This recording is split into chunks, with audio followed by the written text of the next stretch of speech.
Dr. Gold in the lab, Twitch stream glowing, formulas flashing, minds wide, knowledge flowing, equations on the board, numbers never sleep, teaching math and physics while them haters count sheep. Actual education, tune in and get schooled, flipping textbooks, breaking all the rules, from Newton to Einstein, concepts elevate. Keep the stream, it's the key to our fate. Dr. Gold dropping gems, knowledge raining down. Actual education making scholars all around. Perpendicular minds, angles sharp as ice. Maths and physics, yeah, the future's real nice.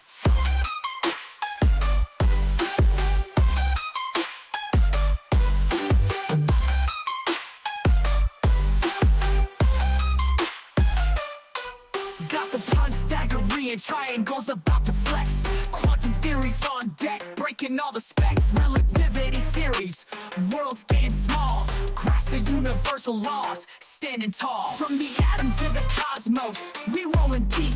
Grazing up the stars, no time to sleep. Black holes and supernovas, concepts we unfold.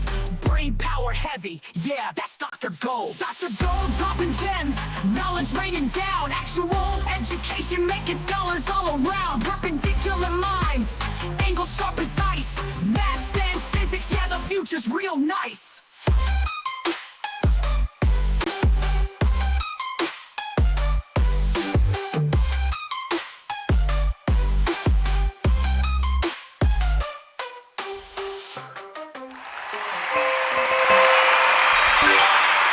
What's up, everybody? All right. Let's start the thing on Discord. One sec. There we go. Share screen. Sensations here.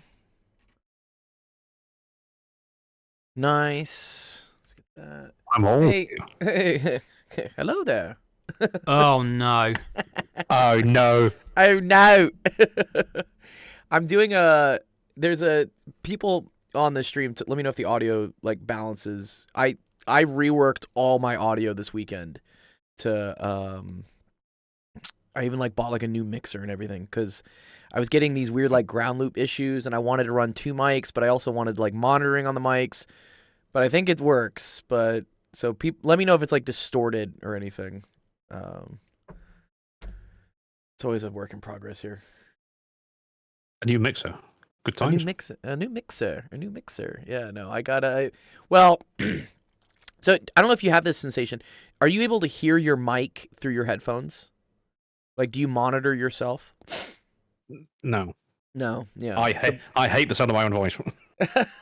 Well, yeah, I guess you are kind of hearing your own voice, but it's kind of like when you talk. You know, if I don't have the headphones on, I can hear myself, right?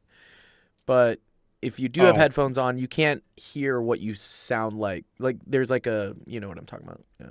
That's not a problem for me. Just trust me on that.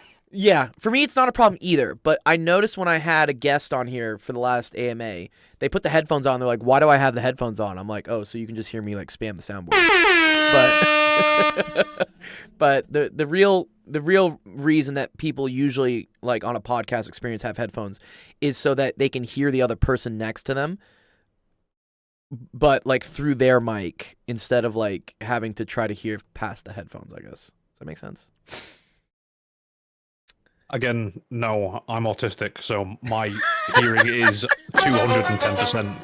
Yeah, he's like, I'm already there. I'm already there. But anyways, yeah. So setting that up, because I don't know if you have this on your mic. Does your mic have a direct monitor out? Like, is there like a headphone jack on the microphone? There's a, I can't really show you, but there's a gain knob. There's an amplifier on my desk. Yes. Okay. And there's a knob that I can twist so I can hear. You can monitor it. Yeah. Well, yeah, so I can put it in the middle so I can hear me. I can hear me talking now. And yes, yeah. You, but then I can turn it all the way to the left so I can only hear me, and then I can turn it all the way to the right so I can only hear you. But you have it set so you can only hear you, I guess, right? Yeah. No, I have it set so I can only hear you. Oh yeah, there you go. Yeah. He's like, I don't need to hear myself. Yeah. So I wanted to do that, the hear, but also hear it from like another mic as well. So that's why I had to get another outboard mixer, and then like I started getting ground loop issues. I could hear like this like beep beep beep beep beep beep beep, and I was like, oh man. And luckily, it's actually a physics problem, is what it is. I'm sure you know about ground loops, right? If you start getting like these, basically like wires start turning into antennas if things aren't grounded properly. Interestingly enough, I understood what you said from the noise that you make, not the words that you used to describe it. He's like beep, beep, beep, beep, beep. Yeah, it's you start picking up the electrical noise just from things like even like my mouse, like my wireless mouse. If I moved my mouse around, I would hear it in the feedback because it's 2.4 gigahertz or whatnot, right? So you're hearing frequency modulation. Exactly. Yeah. So I was hearing all the frequency stuff. So it was a lot of like rewiring things. I started simplifying my USB hubs, and then I had to get what's called like an isolator, so that it transmits audio signal without creating a ground loop. Ground loops turn things into antennas, and so then like your audio cables just start picking up random electrical noise all over the whatever, because there's so many sources of electrical noise in my closet right now. Speaking of transmissions and such like, hang on a second, I'm just gonna pull this up. I've discovered a new toy to play with. Ooh, let's see. I like toys. Let's see if I can bring it up. Ooh. Oh, very cool. These are live transmissions. Oh. So, is this like a ham radio? Kind of like a ham radio, right? It's who does this belong to? It belongs to some university, the University of Twente. Yeah, there we go. Yeah. Amateur radio. Yeah. I used to have an amateur radio license. It expired because I haven't like used it in a while, but that's very cool. And so you can see. Oh, so there's something. You can probably hear like the Morse code. There's probably Morse code happening on like that upper frequency I see. Yeah, like that over there on the right. Yeah, that looks like there's Morse code or something. Finding a therapist. I'm gonna mute it. Oh yeah, but yeah, does your it's audio vocal play? Modulation? Oh wait, so you can transmit on it? Hang on, it's somebody. I can hear somebody speaking. Oh yeah, no, I see it in the graph, right? I see something that looks like there's definitely something going on. In a language even I don't recognize. Yeah. But yeah, anyway. No, this is very cool. I mean, my dad used to do this a lot. He actually had to learn Morse code for one of the tests to get like your amateur radio license. Do you know Morse code, Sensation? Can you like read it? It's been a while, but more or less, yeah. Yeah, like da da da did it da da da did it. Yeah. It's it's how we used to communicate, way back in the day. But people still do it because it doesn't require that much bandwidth. 100 years ago. 100 years ago? Is that when Morse code was created? Is that what it was? Fairly certain it was more or less 100 years ago. Let me see, Morse code. Yeah, 1835. Wow. Well, okay, even longer than. Wow, that's very, very, very cool. Yeah, I don't know. Maybe I don't know. Does anyone in the audience know what like Morse code is? Did any of you guys know Morse code? Yeah, it's like a series of. Oh wow, there's a symbol for at. I didn't know that. Dit da da dit da dit. That's a new one on me. Yeah. Well, this must be with the advent of like the internet and stuff. But yeah, that's so cool. Oh, and there's a question mark. Oh, interesting. But yeah, they talk about this like it's like words per minute. It's kind of like it's similar to typing, right? Where there's a like a words per minute you can have and whatnot. But being able to hear Morse code at very like high speeds it's impressive. Maybe I'll show like some examples. It's like the ARL. See, the thing is though, manually being able to pick that up is somewhat redundant at this point if you think about it. When Morse code was invented, it was all analog technology, so it was necessary for someone to sit there listening. Now you can just have an analog receiver that just basically says, yeah, these are the words that are coming out. Yeah. It could just translate. I've seen someone take it to the extreme where they've like transmitted images over RF. Over Morse code? Basically, yeah, and then they were like, oh, look at my phone, and there'll be like an image on the phone from this transmission, although it's much, much slower than internet. So let's It's see. much slower than old school internet. Yeah, definitely. Yeah, 56K or whatnot. This is an example of, let's see, this is 13 words per minute. So, oh, you can like barely hear it. It's kind of like, where's like here? They usually have like some code practices and whatnot. Where's like Morse code practice? Morse code practice. Like we type right at 100 words per minute, 140 words per minute, whatever, and then these people, get lucky to like beep things at like 15 words per minute. Yo, what's up, Zach? Okay. So Or should I say, Dr. Zach? characters, right? That's Yes. good. That's the start to learning more. This guy, whatever he's doing. But yeah, dude. Yeah, congrats, Zach, dude. Big shout out to Zach. Zach defended his thesis successfully on what was it on Thursday? You did it. Yeah, you're now Doctor. Are we gonna call you Doctor E to the 2i Pi? I hope I didn't annoy your committee with the question. My real name is Giovanni. I was the one asking the questions about what was it? Yeah, the standardization of topics between universities. I thought that was interesting how the comp exams had very different topics on them between the institutions. Like you had one institution was like, yeah, we're just putting this on it. I was like, whoa. Oh, chat on Saturday was calling me Dr. One. Yes, E the 2i Pi. Yeah, you are Dr. One now. Wow. Is that the rebrand? Is that what's going to happen? Nice. And Not the one. not the one. Sorry. What is the one? Babylon. Oh, 5 from the reference. Matrix? No, Or is Babylon it- 5, the TV Oh. series. Oh, I never watched Babylon 5. No, a bit before your time, to be honest. I think you were born when it came out. Yeah, like Battlestar Galactica is like kind of like I was like a child for that. I didn't really get into was Babylon 5 before Battlestar Galactica? Yeah, Babylon 5 was early 90s. Oh yeah. Zach says, "Oh, I knew it was you. My community, I don't think did. Yeah, no, they probably didn't know who I was. Yeah, but no, it was really cool. I like the advent of technology now. Of you can have people from all over the world now watch like PhD. I almost like want to do this for fun. Just watch PhD defenses for fun. They should have a channel where people just like broadcast their PhD defenses. Because it's super cool to see someone like put together 5, 6. In my case, it was 9 years worth of research into like a 1 hour like PowerPoint presentation. You're like, wow, what did you just do for like the last half a decade? Yeah. And then Sensation, you got your results. You did what? You passed your GCSEs, right, for math? So we saw. Oh, yeah. Well, Oh, pass is a You got it a was 5. a 5. Is that the best score you can get? A 5? No, 9 is the best score you can get. Oh, okay. Well, it's halfway to the best.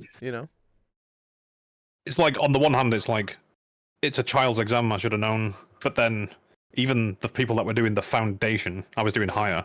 Yeah. Even they were complaining about how difficult it was. So, I mean, it was just all around difficult. So nobody was getting 100%. I see. Is 5 like good enough for like what you need, like your end goal? 5 is a C plus. 5 is a C plus. Okay. Yo, C's get degrees is what I say, dude. Yeah. You passed. Passing is great.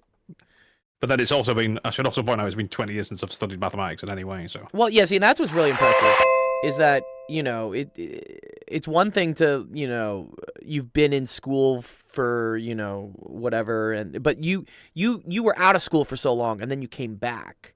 And then to relearn stuff, man, I don't know if I'd be able to do it. I'd be like, I don't want to really, like, if I took a break in teaching for a very long time and had to come back and do this, I don't think I would do it. No. also, I think relearn is a bit of a stretch as well, because I mean, they didn't care in school. I went all the way from year 7 to year 11, and just like the teacher was just like, yeah, we'll just leave you to sit at a corner and do fuck-all. Oh, so like yeah, you didn't thanks- even like thanks for learn that. when you were a kid anyways. Yeah. No, did I not tell you this? You may have mentioned it at one point. Until just before I moved here, I didn't Yeah. even know my times tables. Oh, wow. Wait, you were never just like taught that as a child? They just told you No, to like play with the bricks? Yeah, it's like I remember them teaching us the times tables in year 5, and I was just like, yeah, whatever. And then year 6, they didn't. It's the North is weird. Unless you're going into the mines for a living, they don't care. And then all the mines close. Oh my God. Yeah, education's So important. yeah. Well, here, no, Zach put this up. He said that a 5 is a strong pass. Look at that, strong pass. That's a strong pass, bro. Hell yeah, dude. I'll take strong passes. Strong passes are great. Is that C plus? Yeah, I guess so. Like, strong pass. We like strong pass. One second, turn this on. Nice. And that was for math, right? So then what do you have to do next?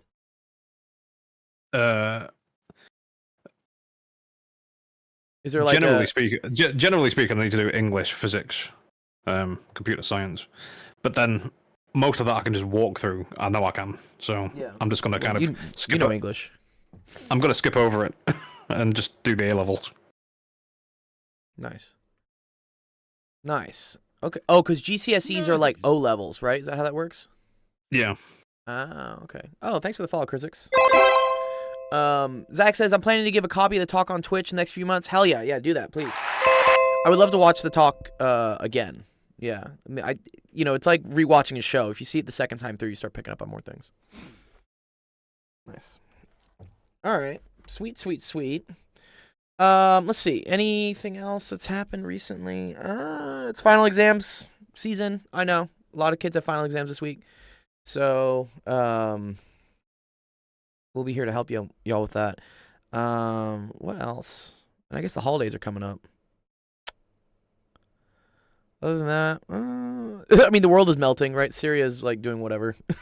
The world is melting. The world is melting. Like, I don't know. Aduki says I have an A now in math. Oh, that's great. Love that. Nice. What is this? Who's this woman? Someone striking someone at work. Up in York City Centre. Oh, we have a lot of questions today. Can you help identify this woman? No, nobody can identify people from these pictures. Oh yeah, they just found the. They found the. What was it? The. What is it? The CEO killer guy in New York or something. They found him today. Oh, they actually found him in the end. Well, they say they found him. I think he's a patsy technically, but I'll refrain from like all the conspiracy stuff. Like we can save that for a different stream. It was the Jews now. Don't get me banned off Twitch, please.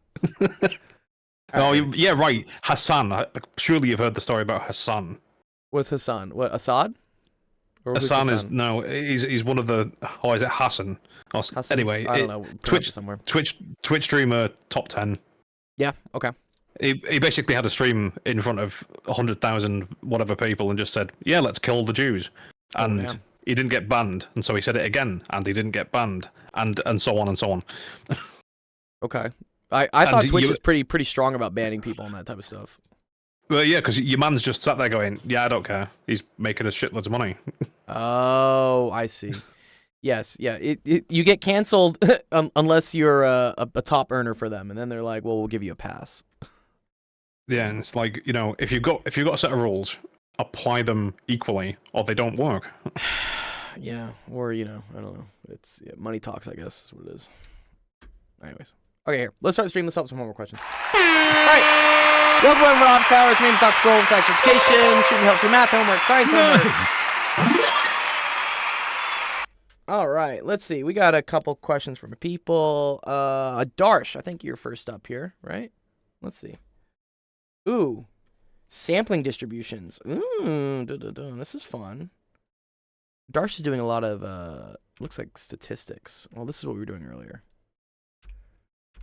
What is up? Curse 6 Zigs? Curse XYZ, I guess? I always try to understand where you all's usernames come from. They're kind of fun. All right, let's see. Round to the 4th decimal place if necessary. Given the population mean and standard deviation, sigma, find the mean and standard deviation of the sampling distribution. Oh, nice. Okay.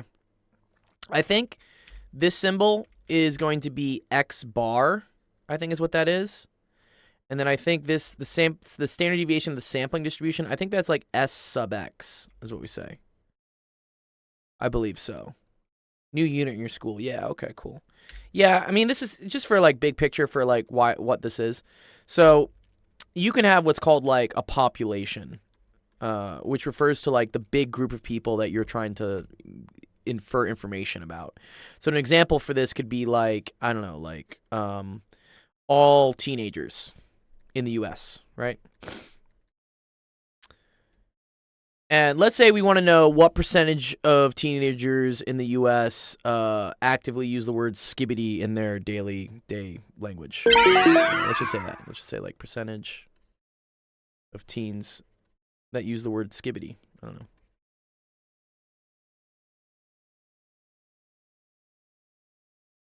If I wanted to, for instance, try to figure out this property about all teens in the US, one way to do it, right, would be to ask every single teenager in the United States, like, do you use the word skibbity in your day-to-day life? And this would probably cause a lot of brain problems. It would take a lot of time. It would be very expensive.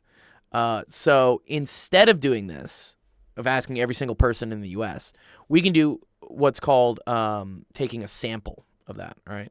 So, for instance, we could just look at a smaller group of people. So, for instance, one second, where's my oval? Yeah.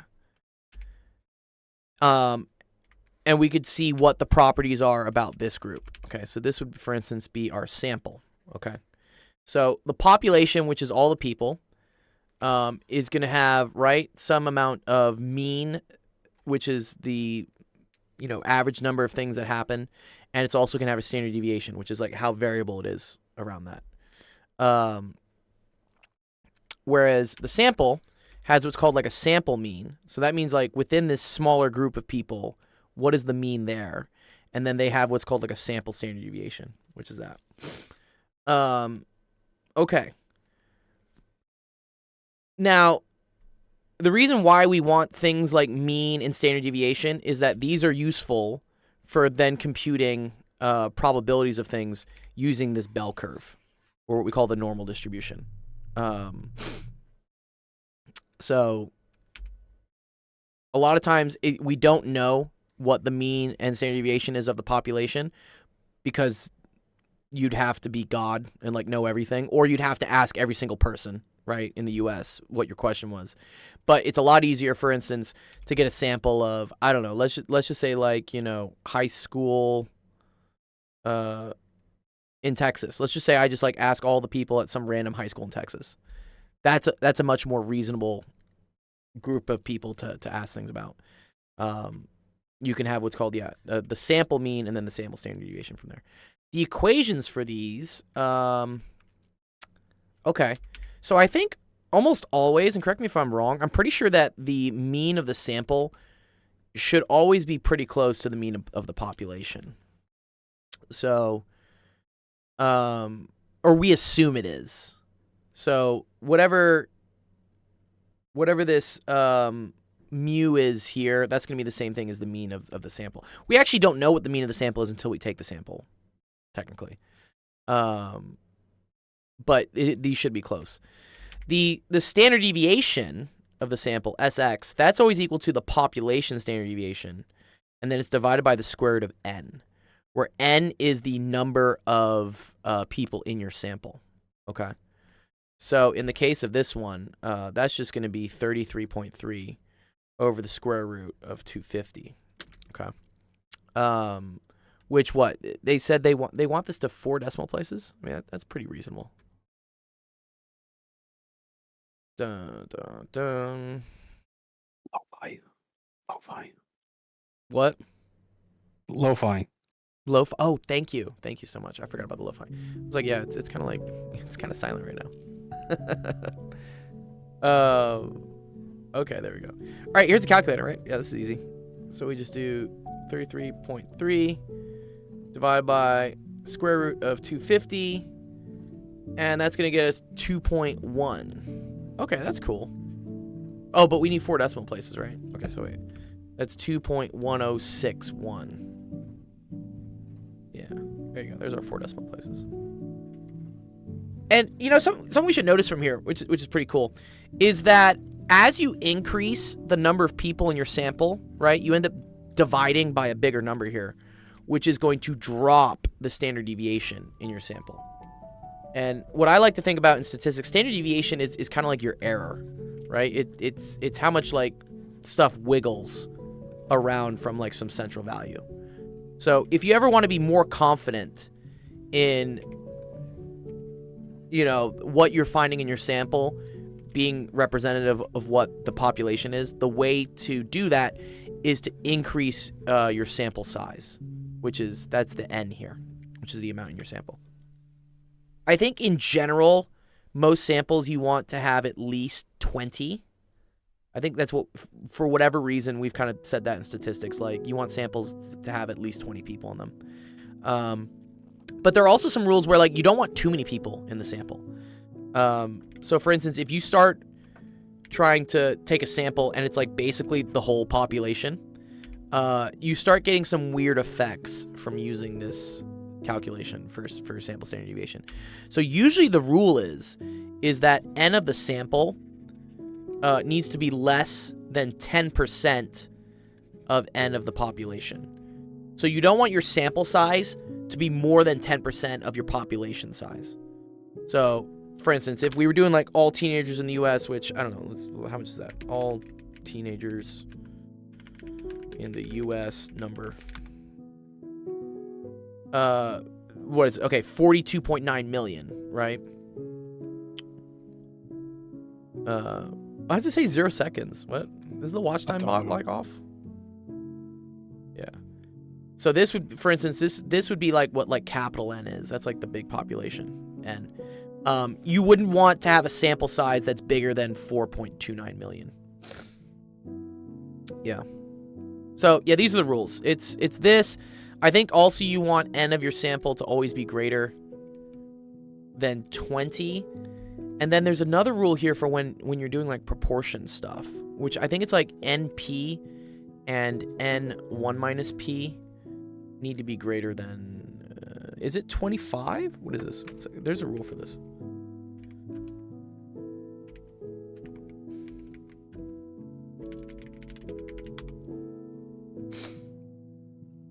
Oh, greater than 10. Yes. Yeah. So the expected number of successes and the expected number of failures should be at least 10 to use that normal distribution, that bell curve thing we had. Yeah. Category co-working and studying. Yeah, where is that one? I feel like I know it. Yeah, you're talking about that group. That Twitch category, right? It's an interesting one. I think it's a bunch of just like hot girls just sitting down, like pretending they're studying with their books, though.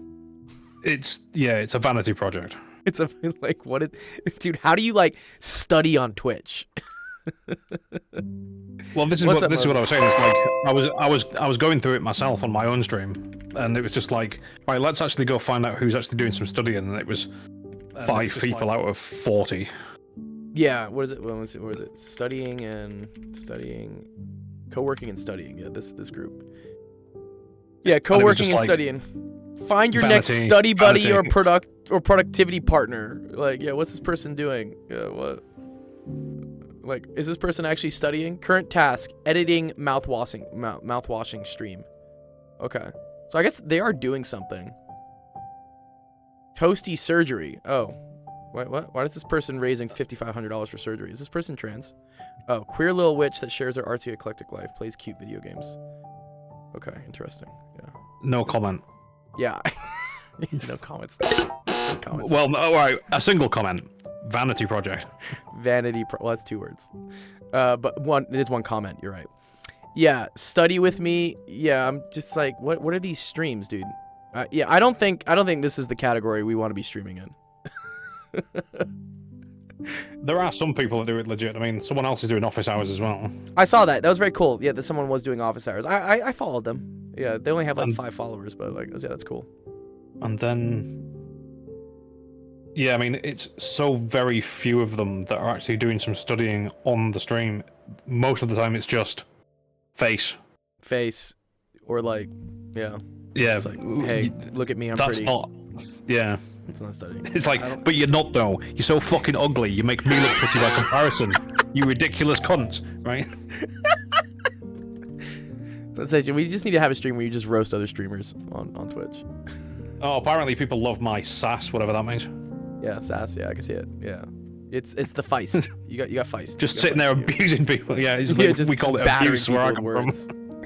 words. we call it mental abuse. Yeah, verbal abuse. Anyways, Adarsh, does that make sense to you? I mean, it's not too hard of a question to solve. But I hope the insights into this is what you're going to go into next. You're going to go into checking whether you're allowed to use the normal distribution to like make conclusions out of your sample. And a lot of that stuff, it's just checking a bunch of rules. Yeah, you understood how to do it. Yeah, what was hard about number 3 compared to number 1 and 2? It's basically the same fucking thing. They just like changed like 2 numbers. Okay, yeah. Well, yeah, anyways. Okay, good. Good job, Adarsh. Mose is in the house. What's up, Mose? What's up, Mose? Oh, let me see if... Oh, I think the YouTube's finally working today. I didn't even check that. I'm lagging. Oh, you're good. You're good. I felt... Yeah, there's no one in the chat. It's okay. YouTube, like, sometimes pops off. It sometimes doesn't. It's so confusing.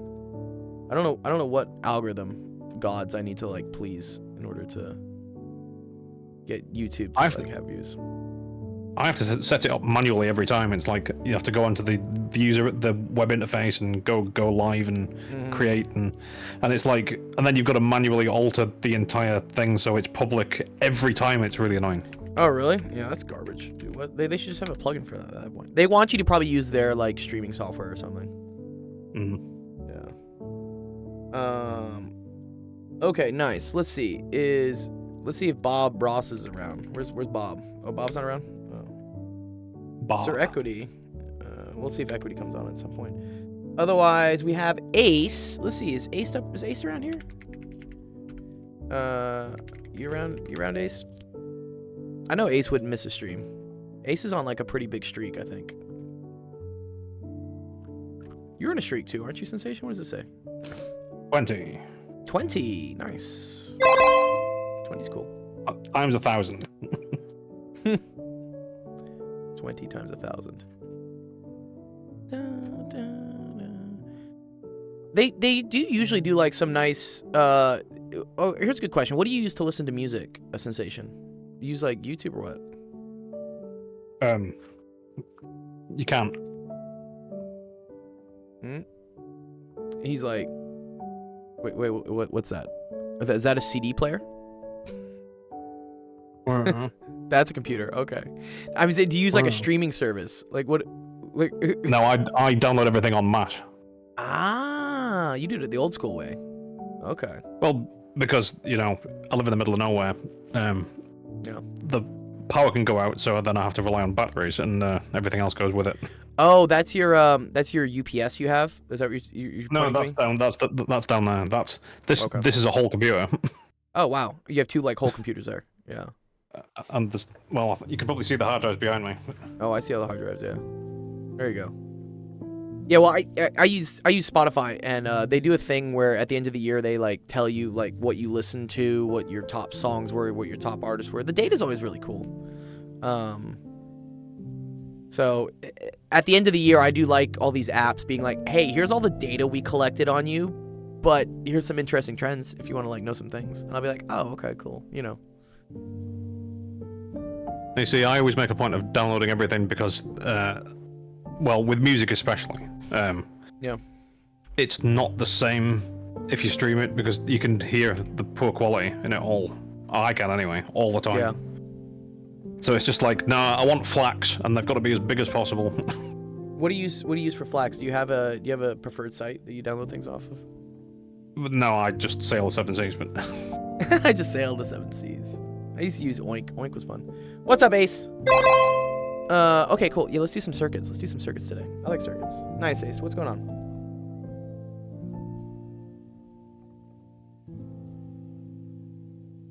You hate this unit? Oh no. Why do you hate this unit? What's wrong with this unit? Oh no. Oh no. oh no. Oh no. That sounds a bit too further southwest to me. Well, southeast when I say it like that. Yeah. It's like it's. I can do Cockney, but that's about it. As long as you can't do Scouse, right? Hey, fuck. Hey, you fucking What are you talking about, you? Fuck off. Scouts is quite difficult as well, actually. Yeah. Okay. Use the circuit diagram to solve for the missing values. Use a table to track and record the values. Oh, this is cool. Well, I mean, Ace, they kind of do this. It's nice that they break this up for you, right? So they go for like, this is like total, which is whenever. So here's the whole thing about circuits. All you got to do with circuits is break down complicated things into easy, simple circuits. And this is like the simplest circuit we're trying to get to. We're going to try to get to just this. You want just a single battery with a single total resistance. And then from that, you can then calculate the current that's in the system. Okay.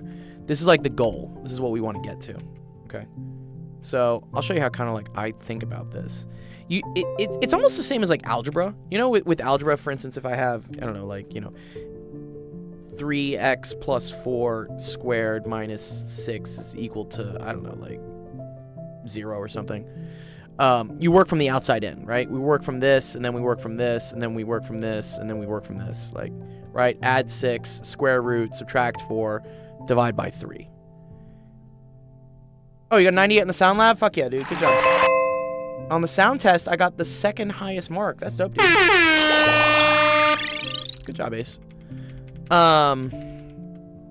It's the same thing here with circuits. So I like to think, okay, what's the furthest thing that's kind of like away from the battery, right? Which to me is that, oh, okay, well, I got these resistors which are in parallel with each other, and then I have these resistors which are in series with each other. So if I can turn those into single resistors, then those two things are in parallel. Well, no, sorry. So then this is in series with this. I can convert that into a resistor. And then I do that thing in parallel with this to make like one big super resistor. Does that like train of thought make sense? You know, it's one of these things that like to me is just intuitive, but maybe it's not to all people. Circuits is interesting. It's one of these things that students either just get it or they don't. And I think it just takes a bit for like the train of thought to like click, because some people see this and it just boggles their mind. They're just like, this makes no sense to me. But yeah. So, and also it's important to be able to kind of like, because it is a very visual thing. You have to kind of like visualize what this would look like if I just move things around. Because in my mind, I would really, one second, let me take a screenshot of this. Let me take this. I would, for instance, like write this as like R1 being here, and then that being in parallel with R4 and R5. So I would like kind of move this so that I see that these are on like two parallel legs. We learned circuits very generally, lol. No college physics yet. Yeah, I mean, this is pretty basic circuits. I mean, where this is going to start getting complicated is when, for instance, they start like putting a battery in here. When you have like batteries in line with different components, then you have to start using Kirchhoff's loop laws, the junction laws. Like that's when you really start cranking up the math. And if you really get into like electrical engineering, then you start doing what's called like mesh analysis. Like they call it like nodes and meshes. It's super cool. It's a little weird though. But that's the future. So let's focus on the present right now, which is Wagwan, what's up, Equity? Equity's back in the house. Right. Yeah. What'd you say, Sensation? Rotted. Wagwan. You know Wagwan means like how's it going? Or like what's going on? What's going on? I didn't realize that until this year actually. I've always heard like Wagwan and like Skrillex dubstep type stuff, but I never knew that it was like what's going on. Well, because that's the point in dubstep. It's from dub, which is Jamaican dancehall music. Ah. Yeah, and isn't like dub like a different thing. Like dubstep's different in the UK. Like UK dub is like, I think what we call dubstep in America is really what's technically called bro step. Technically bro step is Yeah, what we UK think dub of. is not dubstep. Exactly. Yeah, it's not. Yeah. UK dub is much closer to its Jamaican origins. Ah, okay. Okay, what we're doing? Okay, yeah. So here, what we're gonna do is I'm gonna convert these two resistors, R4 and R5, into a single thing, which I'm gonna call R45. So let's move that. So I'm gonna call this thing here like one big resist. Well, where's my solid? I want my solid one. We'll call this one like here. Let's put little Christmas colors on it. R45. Okay. Which I know is these two resistors in parallel. Now, this is, there's a math term for this. I think it's like harmonic adding. Is that what we call this? Like harmonic series? Because technically, 1 over R45 is equal to 1 over R4 plus 1 over R5. So you have to like add these and then you have to like reciprocal them and stuff. This kind of sucks. There's another way to do this, which is that this is the same thing as just R4 plus R5 over R4 times R4. Oh, no, sorry. It's the flip of that. Sorry. It's this. It's R4, R5 over R4 plus R5. That's equal to R45.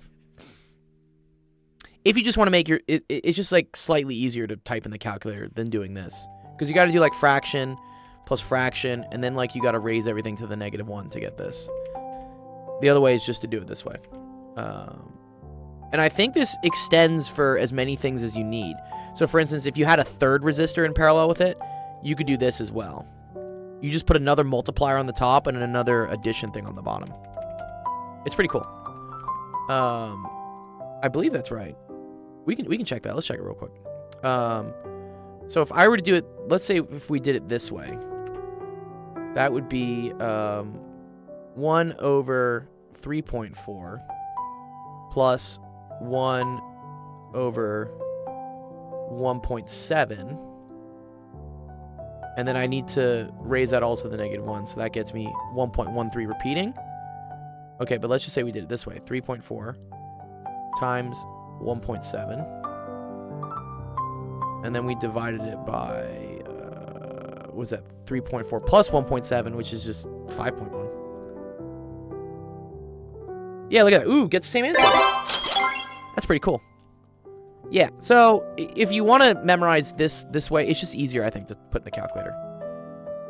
But anyways, okay, so we then get now that R45 must be equal to 1.13 repeating in terms of resistance. Okay, cool. So once we have that, I think my next thing that I want to do is I want to try to combine all of these things together into one resistor, which we're going to call R145.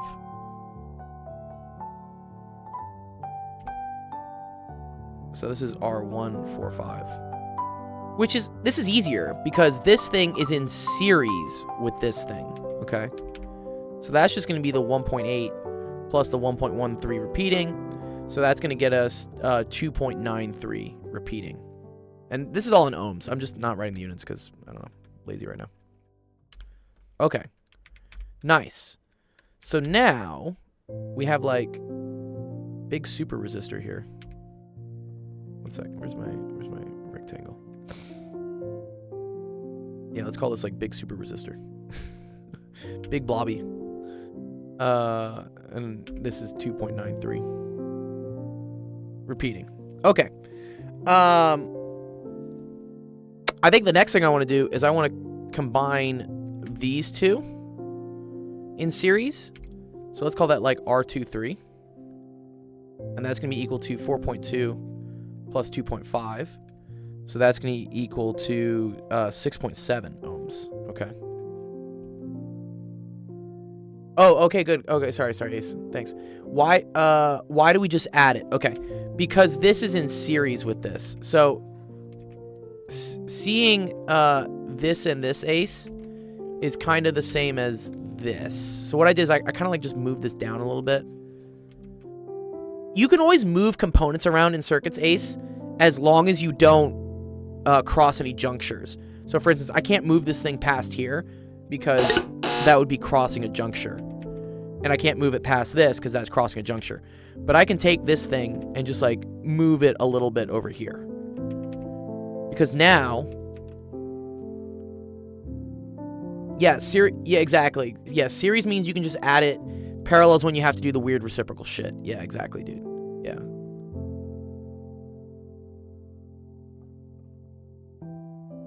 Yeah, because, I mean, all we did here...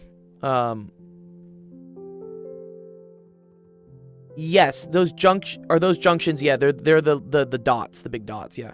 Because what it is this now becomes this resistor in series with this resistor.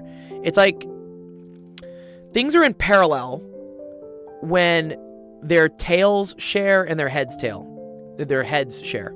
So in these resistors, right, the tail end of each resistor shares a common juncture, and here the head ends share a common juncture. That's like the rule for things being in parallel. In reality, it's like the positive sides share and the negative sides share because current's flowing this way.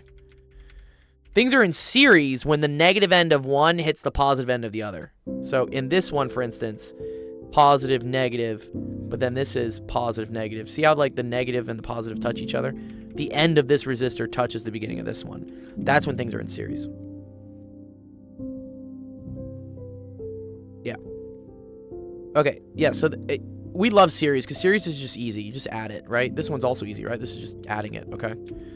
So, now, my big resistor here is... Yeah, let's get it. This whole thing is now 6.7. Okay. But now these things are in parallel with each other. Let's remember, this is R23. This is, what was this, R145? Yeah, R145. So now we have some big super resistor that we're eventually going to try to build. Which here, we can call it, we can call R145. But that's going to be like this. And that whole thing is just going to be in series with this battery. And then we're going to call this like R1, 2, 3, 4, 5. Okay. But these things are in parallel with each other. Because notice, right? The head of this resistor shares the head of this resistor. And then the tail of this shares the tail of this. Because they both meet here at the end, and they both meet here at the beginning. So anyways, so this is going to be 6.7 times 2.93 repeating over 6.7 plus 2.93 repeating. Again, we're going to use our handy trick here for parallel circuits. I feel like it's just a lot easier. So let's take this. Let's add 1.8 to it. Okay. So we have 6.7 times that divided by, and then this is going to be 6.7 plus this. And that's going to get us 2.04 ohms. Right, there you go. 2.04 ohms. Yeah. Something I want you to notice, something that's actually pretty cool here. Okay, notice that when I add resistors in series, that the resistance always goes up, okay? See how, like, each individual one, 4.2 and 2.5, was smaller than the sum of them together. Like, when we add them together, I got up to 6.7. But when I added two things in parallel, the equivalent resistance, the total resistance, is less than both of them. That may seem kind of strange, right? You think, oh, man, I'm adding more resistors. Why is my total resistance going down? The reason why this is that resistance I like to think about is kind of like friction. It's resistance to things wanting to flow. Electricity wants to flow. And a resistor is like the opposition to that electricity being able to flow. So if you have things in series, okay, now the electricity has to go past this, which is rough, right? And then it has to go past this again, which is double rough. So going through both of these things is going to be worse than going through an individual thing. If you have things in parallel, what you've now done is given the electricity two separate paths to go down, okay? So the total resistance for it is no longer going to be just this one or just this one. It's actually split between the two of them. And having more paths makes things easier to move around. It's kind of like traffic, right? If there are cars on a highway, right? The more lanes you have, I mean, unless it's California, more lanes for whatever reason just makes more traffic. But usually having more paths for cars to flow down will mean that there is stuff's able to flow more easier. There's less resistance. Yeah. There's a cute little anime drawing for this one. What is it? The V equals IR anime triangle. It was a funny meme on Reddit. Yes. Oh, stepbrother, please increase your voltage. I'm stuck. God. This is kind of like how V equals IR relates to each other. Voltage is like the push. I, current, that's the amount that's flowing through, and then ohms of resistance here is like trying to resist it. Yeah, apply Kirchhoff's law. This is another funny example. Sensation posts. Yeah. God damn, this would be a fucking mess. Yeah, imagine trying to analyze this circuit, dude. That would be no fun. Yeah. So, that's why. That's why when you start putting more resistors in parallel, you start decreasing the resistance, actually. It's really cool. So, okay, so now that we have the total resistance, right, this is also called, like, RT. You can then figure out what VT is. Oh, what's up, Skill? Skillium. What's up, Skillium? And that comes from this, which is that V is equal to IR. So, for a single voltage source, a single resistor, you can just use this. We're doing circuits, dude. This was our original circuit. I'm showing how we break down the circuit into one like simple circuit. And then what we're gonna do is we're gonna like expand it back out. So analysis, we're not doing mesh analysis or node analysis. This is like high school physics. Yeah, what you're probably referring to, Skillium, is once you get up into electrical engineering, you start doing what's called like mesh analysis, which we can show a little bit of it. Yeah, Let's this not. is. Yeah, well, this. Yeah, he said let's not. Oh no. But yeah, this is where this comes from. You have to do this when you start having batteries that are in weird places in the circuit. Because it gets even weirder when you start having like like current sources and voltage sources. Most of the stuff you will do in high school all has to deal with voltage sources, but when you get into electrical engineering, you start dealing with current sources. This is like IS. Like you can have things that just provide current. Usually we think about things in terms of batteries, which provide voltage, and then current is like is a byproduct of that. But with electrical engineering and more advanced circuits, you can start having components that act as if they are just sources of current and not necessarily voltage. It gets super weird. Academically, does that include capacitors? Capacitors are included in... Capacitors are basically batteries. They're like temporary batteries is what I think they are. Batteries are like capacitors that just have a lot more storage and are able to discharge voltage for a lot more time. Capacitors can't hold that much charge, so they can't provide voltage for very long.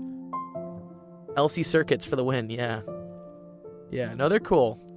And then you can start getting into things like, for instance, inductors, which act like... So resistors, right, drop voltage across them. They, like, kind of oppose voltage. Inductors, restrict changes in current, which becomes a whole other thing. Yeah, caps pass AC and block DC at certain frequency based on their time constant. Yeah, very good. Yeah, you're right. They're great for filters. Yeah, capacitors, and depending on whether you have an AC circuit or a DC circuit, they behave differently. Yeah, you'll get into this eventually, Ace. So Ace says, how do we find the voltage and current using only resistance? Well, okay, we know that this thing right here is a 9-volt battery. You're supposed to read this. Is what you're supposed to do. So you just say 9 is equal to I, and then this is times the 2.04 ohms. Just divide both sides, and you'll get I total. V total is given to you. You should be able to just solve that from the Computer Engineering for Babies. Yeah, I love that book. That book is actually quite fun. Seen that one. That would be the kids' book I'd get for my kids. I'd be like, here, you guys are gonna learn about circuits. So anyways, that's RT. So then IT is just 9 divided by that, which is 4.41 amps. I think that's one of the original questions they wanted, right? Yeah, you know this. This is 9. This is 4.41, and then this is 2.04. Okay. So once you have down to here, like you have the, now you start working backwards. So now we start going all the way back. So now we're gonna go to here.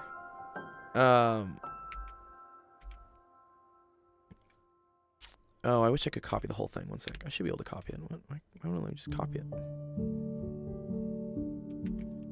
Yeah, there we go. Okay.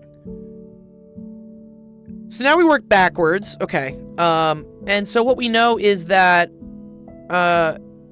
because in our situation here we just had a single battery and then a single resistor, we know that the voltage that's dropped across that single resistor is the same as the voltage across the battery.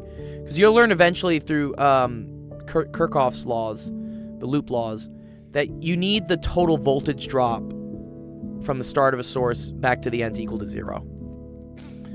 Skilliam says, I was a component level electronics technician in the Navy for 6 years. Oh, that's very cool, man. Followed by almost 17 years of industrial electronics and instrumentation. Also an extra class. Hey, we were just talking about amateur radio.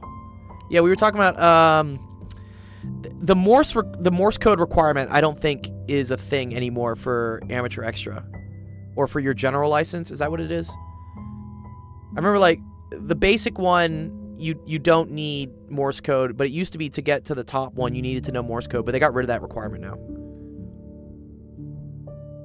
That's very cool. You help train some of the co-ops at work sometimes. Yeah, that's dope. So yeah. Yeah, examples of what you can do once you learn this stuff. You can go be yeah, since 2004. That makes sense. Yeah, because I remember I was What were you saying? Not earlier. It's not earlier than 2004 because we did. Yeah, you had to know it for the. Like I said, I don't remember it, but it was definitely pre-2004. So. Yeah. I remember because I was like a teenager. My dad was like learning Morse. He loves to just get like licenses and degrees and random things. But he wanted to get his radio license and he wanted to go all the way to the top. And so there was a Morse code requirement. And I remember in school he would just have these tapes that were just playing when he would drive me to school. And it was just Morse code practice constantly. So I was just like constantly hearing like did it da da da did it. I'm like, Dad, I'm trying to go to school. Like what? Skilliam says 2006 in the U.S. was the last requirement for it. Yeah. Yeah, one of the many things. Okay, but this is easy. So once we've gotten our big total resistor here, right, and the battery, and we know 9 volts drops across it, that means there needs to be a total 9-volt drop across this whole thing. Like going from here to here, I have to drop 9 volts.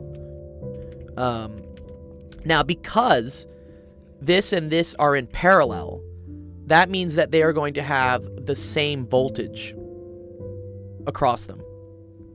So, it's kind of like the things here, right? Like series, parallel. Yeah, here we go. So series and parallel. Series is the same current, and then we say like the voltages add.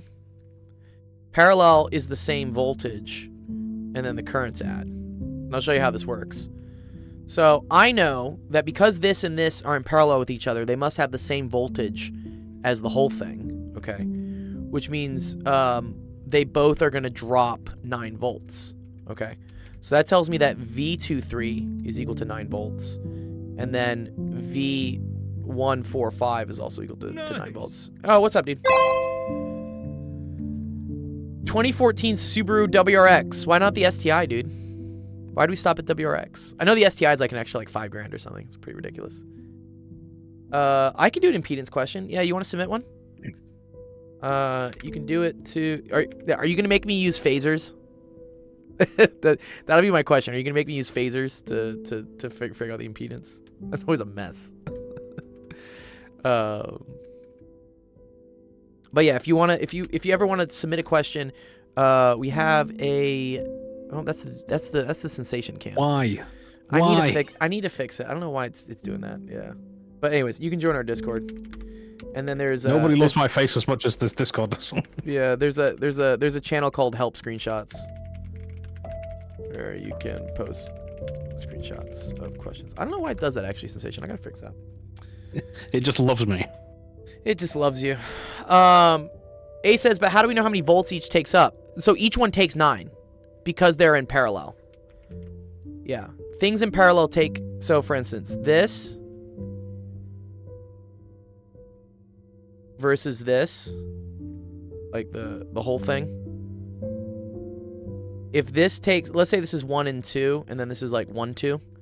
If this takes 9 volts across it, that means there's 9 volts across this, which means there's 9 volts across this, and there's 9 volts across this. Yeah, exactly. Yeah, this one takes 9 volts, this one also takes 9 volts. Yeah. Exactly. Yeah, Squilliam's on the right way. Yeah. Or Skillium, sorry. Yes, so once you know the voltage across 2-3, and you know the resistance across 2-3, you can now find the current across 2-3, all right? So I know that 9 volts is equal to I23 times 6.7, right? So now you can divide this over, and let's see what we get from that. What do we get? 9 divided by 6.7. So I get 1.34. Okay, so I23 is equal to 1.34 amps. Okay. And then if I want to do this leg, right? Okay, so that's 9 is equal to I145. Yeah, you're okay. Yeah, yeah. I'll just do this one, then we'll end it off. Because yeah, if you understand it, you understand. Well, I need to show you like one more thing, but yeah, it is a lot of like just the same shit once you get past this. But now if you divide this. So if we do 9 divided by, what was it, 2.933? Where's this number ahead? Yeah, there it is. That gets me 3.06 amps. Now watch what happens here. This is actually pretty cool. Okay, so that gave me the current, right, of I45 and the resistance, sorry, the current of I23. Notice how the sum of these two things, right, 1.34 and 3.06, gets me my total current. 4.41, whatever. It's close enough. Yeah, I can do your question next. You're good. So the voltages are the same, but the current in each leg adds up to the current in the total thing. So the current across this total thing, right, was 4.4 amps. So breaking it down, this leg provides 1.34 amps. This leg provides 3.06 amps. Together, they provide the 4.4 that was in the total. Yeah, good. Yeah, and so once you have the current in this one, right? I know this is 1.34, right? That now allows me to figure out the voltage across each one of these things. Because for things in series, they have the same current. So this is going to have a current of 1.34 amps I2, and this is also going to have a current of 1.34. And now since you have the currents and you have the resistances, you can do IR to figure out the voltages across each one. And what you'll notice is that the voltage across here plus the voltage across here adds up to 9, which remember was the original amount of voltage that was coming down this. Yeah, it's a great way to check your work. Yeah, exactly. It really is. Yeah. So here's the answer. So I23, right, which is the current through this whole thing, that was 1.34. But for things in series, right, what do we say? Series have the same current. Okay? So the thing in series individually and the total, so this is like 1 2 1 2 and this is like 1 2. I1 equals I2 equals I12. These have the same current. And so if I want to figure out V2, for instance, right? I just do that I2 times 4.2. So what was that? That was 1.34 times 4.2. That's going to give me 5.6. So I can say that's 5.6 volts. And then if I do the other one, let's say 1.34 times 2.5, that's going to get me 3.35 volts. So there's some rounding issues here, but like whatever. What's up, Shantrix? Oh, this is the usual time. This is your usual time. Yeah, if anyone wants to know, so I'm not the only person that does this. We have a whole like collaboration of different streamers on Twitch who they primarily do like math help. But yes, thanks, Sensation. Perfect. Yeah, that's the calendar if you want to see everybody else who streams and what time they do. Yes, Eastcomb's like, you almost never get exact numbers in circuits. And right, this is the whole electrical engineering, just engineering in general, is like, it's close enough. Like, whatever. We'll take it. But yeah, exactly. Right, so watch. This 3.35 and this 5.6, what's that? 8.95. It's basically 9 volts. But that, the voltage drop across each one adds up to the total 9 volts across it. Yeah, exactly. Pick them out of sig figs, and yeah, whatever. Yeah, it's close enough. It'll work. Now where this changes, though, Ace, okay, when we get into here, okay, when I break this one up, okay, now this, where are we going? Let's see, what do we figure out the current for this one was? We said this was 3.06, right? So this is R, this is I, which is equal to 3.06. Now there's 3.06 amps on this one, and then there's 3.06 amps on this one. So you can figure out V1 very easily here, but then you have to figure out V45 from the 3.06 amps times R45, which is the 1.13 ohms. Okay. And then once you get the voltage for that, for R45, that is the same voltage across here, the same voltage across here, and then you can figure out the current for each one of those. Yeah, this is like a 5 or 6 layer like circuit. Yeah, it kind of sucks. I know. This is mean. I feel like you can they have web applets for this, don't they? Does anybody know like a good web applet? I think it's like Pasco, right? Pasco circuit board, but like online. I think Pasco does one. No. Who is it? Or is it? Oh man, what's that? Oh, who are they called again? Oh, my memory. It's called like. I think it's called FET, but not like fetish. Like FET. Or PFET. Physics. Online. I know. No, you're just making it worse because locally FET is amphetamines. Oh, it's amphetamines too. Wow. Okay. I'm fucking up everything. PHET. Yeah.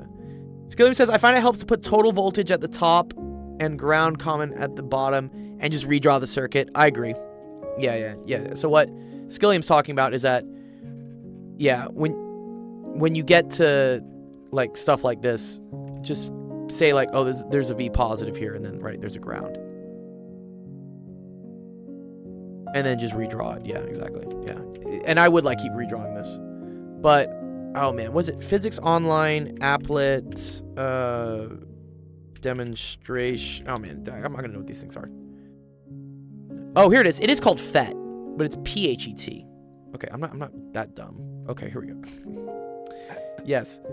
Interactive simulation sensation, dude. That's what it is. Okay, watch it. Oh, no, they have it here. They have a good one. Where is it for like circuits? Yeah, here we go. Watch this. Watch this. Here we go. Yes. Circuit construction kit. That's AC. I don't want AC. Here we go. Yeah, dude, watch this. Super cool. Yeah, can I? Here we go. Watch this. Watch this here. I'll send this to you guys if you want to play around with this. If you ever want to like, yeah, double here. If you ever want to like double check stuff, you can literally do it here. Here, let's just set it up real quick. This won't take any time at all. There's a battery. And then you can set the voltage on it. I'm gonna set it to 9 volts, right? And then let's remember we had, what was it? We had wire. Let me remember what this looks like.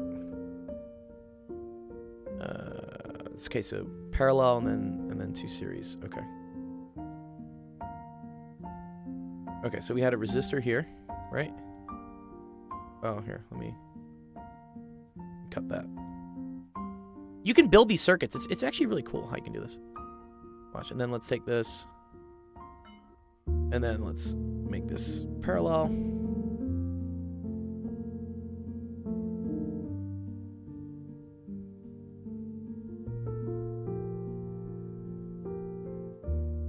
And I think we had 2 series resistors here, right?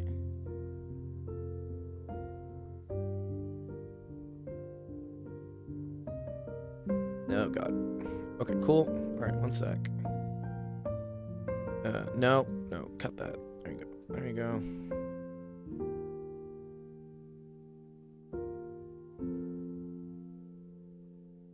Right.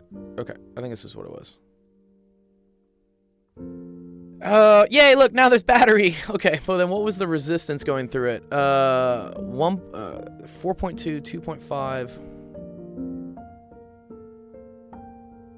Oh, and they're not gonna let me change. They don't actually let me change the values. Oh, that's fucking garbage.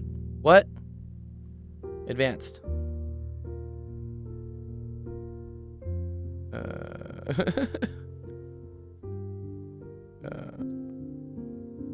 I swore you can't change the numbers on here. All right, whatever. We'll just make it like close enough. 4, and I think this was like 2.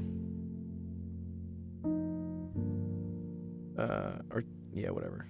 And then 3, and then 2. This is not going to be totally accurate. They should let you put the values in. I can't believe they don't let you do that. 3, 2, and then there's another 2 over here.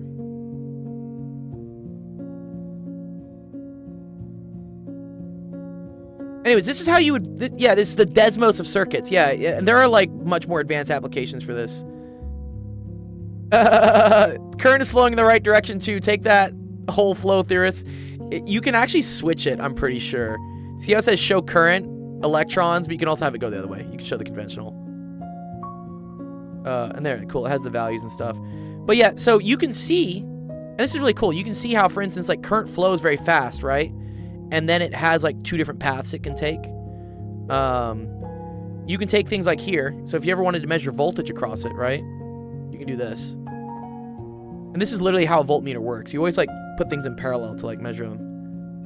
Boo, no conventional. Yeah, he wants to, sorry, we'll do the electrons. But for instance, yeah, look, from here to here, you're dropping 9 volts, right? From the top here to the top here. Which is the same in this leg, right? But then if we start looking like within individual components, you look at that 3.37. Yeah, this is pretty cool. So you can go through and you could go test your circuit like this. The key thing is that when you want to use ammeters, oh, this is cool. You can actually do this. Oh, this is very cool. I like how they do this. Usually, in order to actually use an ammeter, you have to run it in series. So you'd have to do something like this. Oh well. Can I cut that off? One second. I think I have to like cut this, right? Yeah, there we go. This is how I'd actually have to run it. Yeah. But they have what's, I forget what this thing is called, but it's an induction loop or something that's able to amp clamp. That's it. It's called an amp clamp. Yeah. Anyways, yeah, this is a cool way to solve circuits if you ever want to use that as well. Nice. Okay, cool. Does that make sense to you, Ace? Was that a little helpful? Yeah? This Make some sense on all this stuff. It's cool. I like circuits. Circuits is like one of my favorite things. PhET is really good to get a general sense of things. The values they give you are just non-physical. Uh-oh. Okay, cool. All right, good job, Ace. Oh, thanks, Maxwell, for the follow. Bancoin. Funcoin. Funcoin Ace. No, I gave one to you, Adarsh. Yeah, I did, Adarsh. Yeah, go check on the chat. It's there. I did not forget. How rude. How rude. Okay, cool. That was a good question. I enjoyed that one. Why am I so big? Yeah, why am I so big? I ask myself the same thing every day, dude. Why am I so big? All right, let's see. Equity says he's got to leave in 10 minutes. Let's see if we can do Equity's question real quick.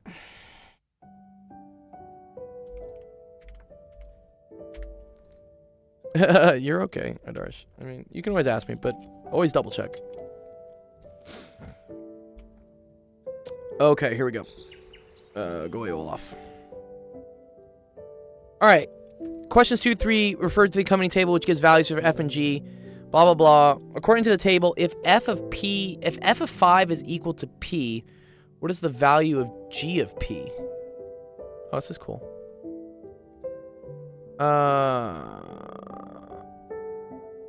Is something the inverse of the other thing? Do we know that? Oh, okay. Okay. Okay, so f of 5 is equal to p. So this is f of x. So f of 5 would be this one. Right?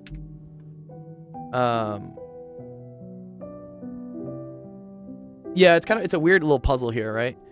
So this right here, this is f of 5. Because the x in this case is 5, and f of 5 is equal to 1, which they said was equal to p. So now they want g of p. So really what they want is g of 1. So that's going to be in this row. Right? Because this is 1, and so right here, this is g of 1. So g of 1 is going to be equal to 3. That's pretty cool. Yeah, that one's not too bad. Yeah, so p equals 1. Yeah, exactly. Yeah. Dar says you can't see it. Oh, it's in the chat, dude.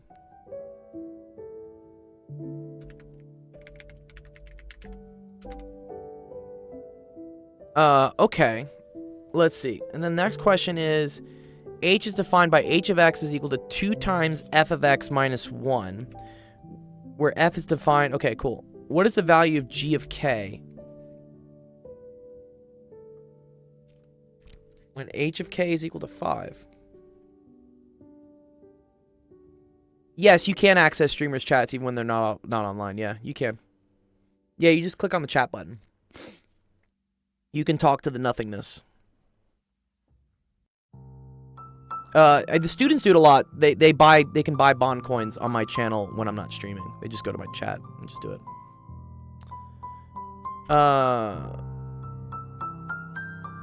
Calling B on this one. Let's see. So h of k is equal to 5. Wait. Where the fuck is h of k? Oh, h of k is this. Okay. So they're saying 2 times f of x minus 1 must be equal to 5. Okay. So that means if we move this over, right? 2f of x is equal to 6. F of x is equal to 3. That'll tell us what x is. So f of x is equal to 3. That's right here, right? That's when x is... So f of x... So f of 4 is equal to 3. Okay, so that tells me x is 4.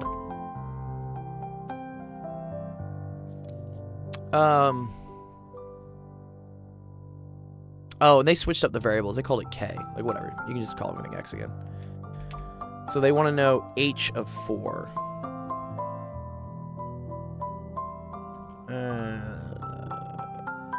Okay. H of 4 is here. Ah, okay.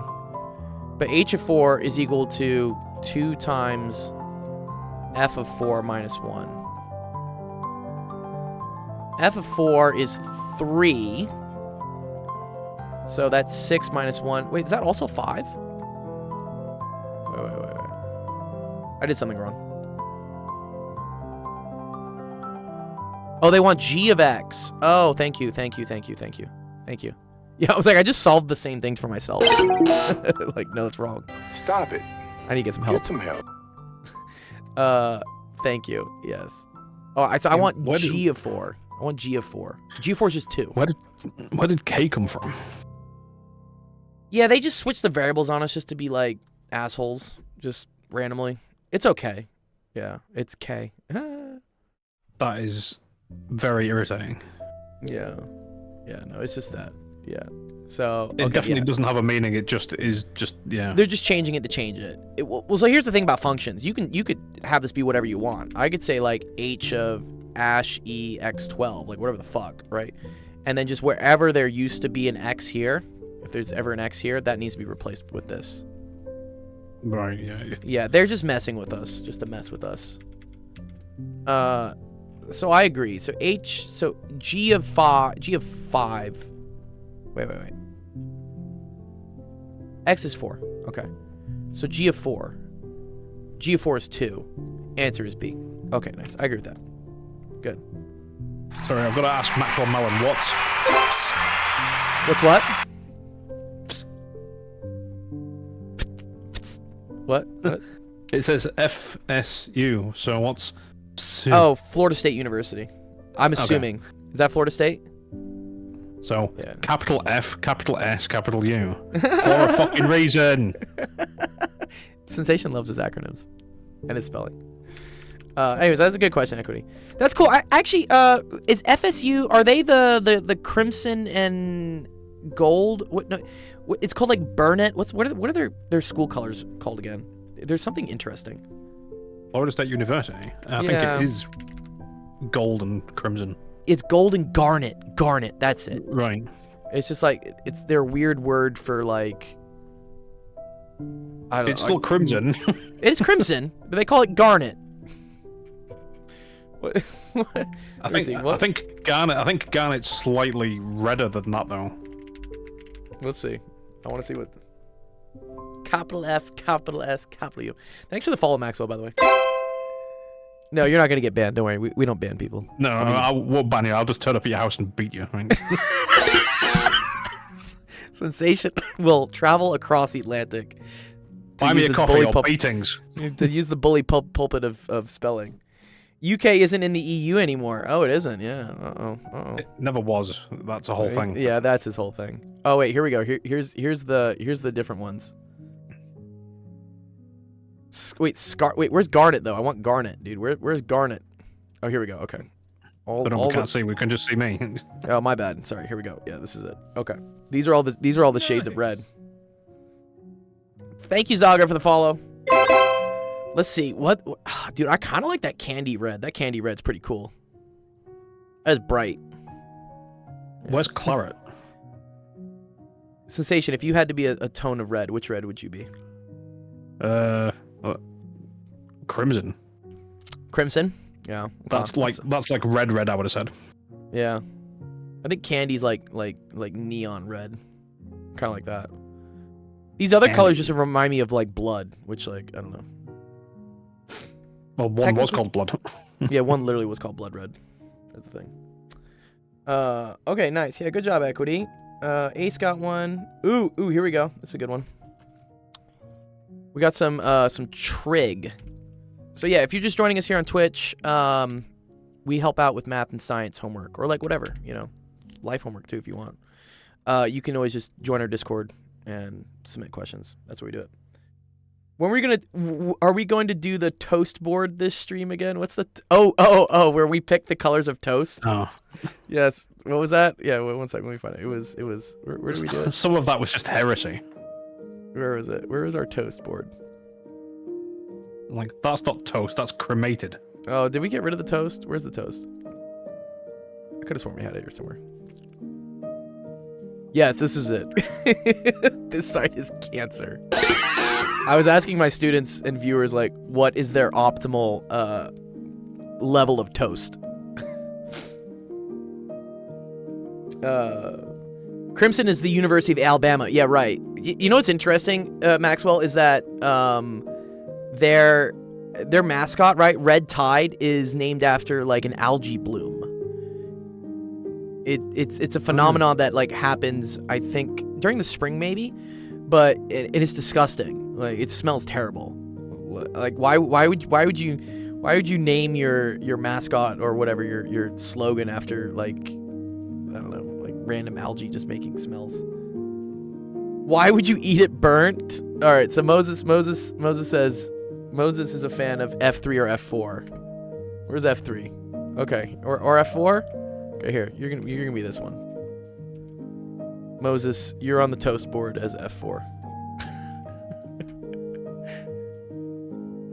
I always thought Crimson Tide was what happened to my wife every month. Oh man.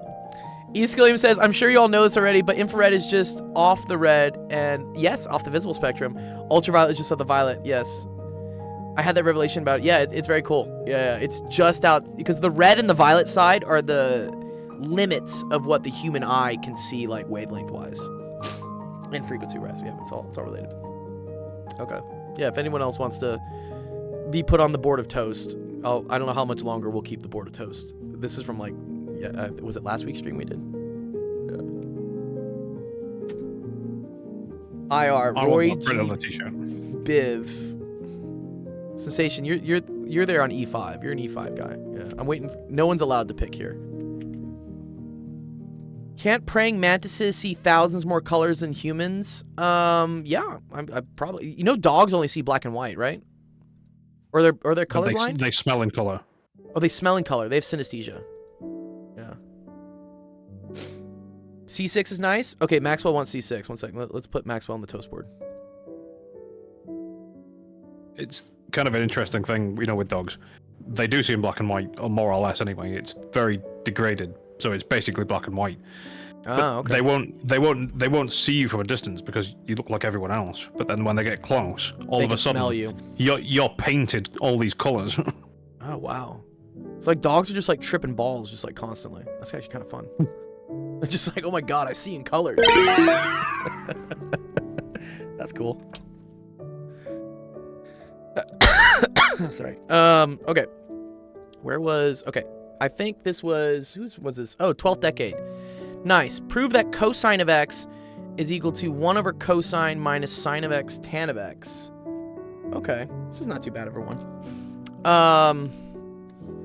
Jeff, I'm gonna go to my turning everything into sines and cosines method here, right? This is how I always do trig identities. I just convert everything into sines and cosines. And then just, let them sort each other out. So I know that tangent of x is equal to sine of x over cosine of x, okay? So I'm going to convert this just right away. Just get rid of it. And we're going to call that sine of x over cosine of x. Which is cool. Because now sine of x times sine of x is sine squared. And these have the same denominator, right? So I have 1 minus sine squared of x. And then this was over cosine of x. Over cosine of x, but since they have the same denominator, we can write them all under a single denominator, like this. And then the identity, so you really just need to, like, sines and cosines, and then literally this thing just fixes everything, dude. Sine squared of x plus cosine squared of x is equal to 1. So 1 minus sine squared of x. So if I take this and, like, move this over, or here, let's move this all over a little bit, sorry. We take this and we put it over here. Cosine squared of x is 1 minus sine squared of x. So I can replace that. So that's cosine squared of x over cosine of x. Which one of these cosines will cancel. Which just gets me cosine of x. Too easy. Can we get a hard one, please? Yeah. Anyways, that was good. Good job, 12. It's not a very hard one, but yeah. Trig is my death without cheating. Yeah, because there's so many identities, bro. Like, if I go to, like, what is it? Wiki trig. I need to have this, like, tattooed on me, or, like, speed dial. There are so many of these things. I was arguing that I feel like you can solve almost any trig problem by just getting things to the sine and cosine building blocks. but then we did find a harder one. Where was it, Jeff? Did we do it last week? One of these like just like really like hurt me. Is it this one? It wasn't the toast. No, we cleared it from last week. Okay. I did manage to get it to sines and cosines eventually, but yeah, it was a huge pain in the ass. But this is where this is easy. Yeah. When you start doing like multiple angles and stuff, that's where there's like some double angle, half angle formulas that make things tricky. What up, Regaz? Okay, cool. Let's see. OG Moses has a question. Let's see. What are we doing here? Ooh, graphing. Graphing the trig functions. Ooh, I kind of like these. These are fun. I actually have a whole video on this, so please, I forget. OG Moses, did you find us from like our YouTube videos, or did you find us from like a friend or something? If I go to YouTube, where is it? It's probably under my channel somewhere. YouTube Studio. I think it's graphing.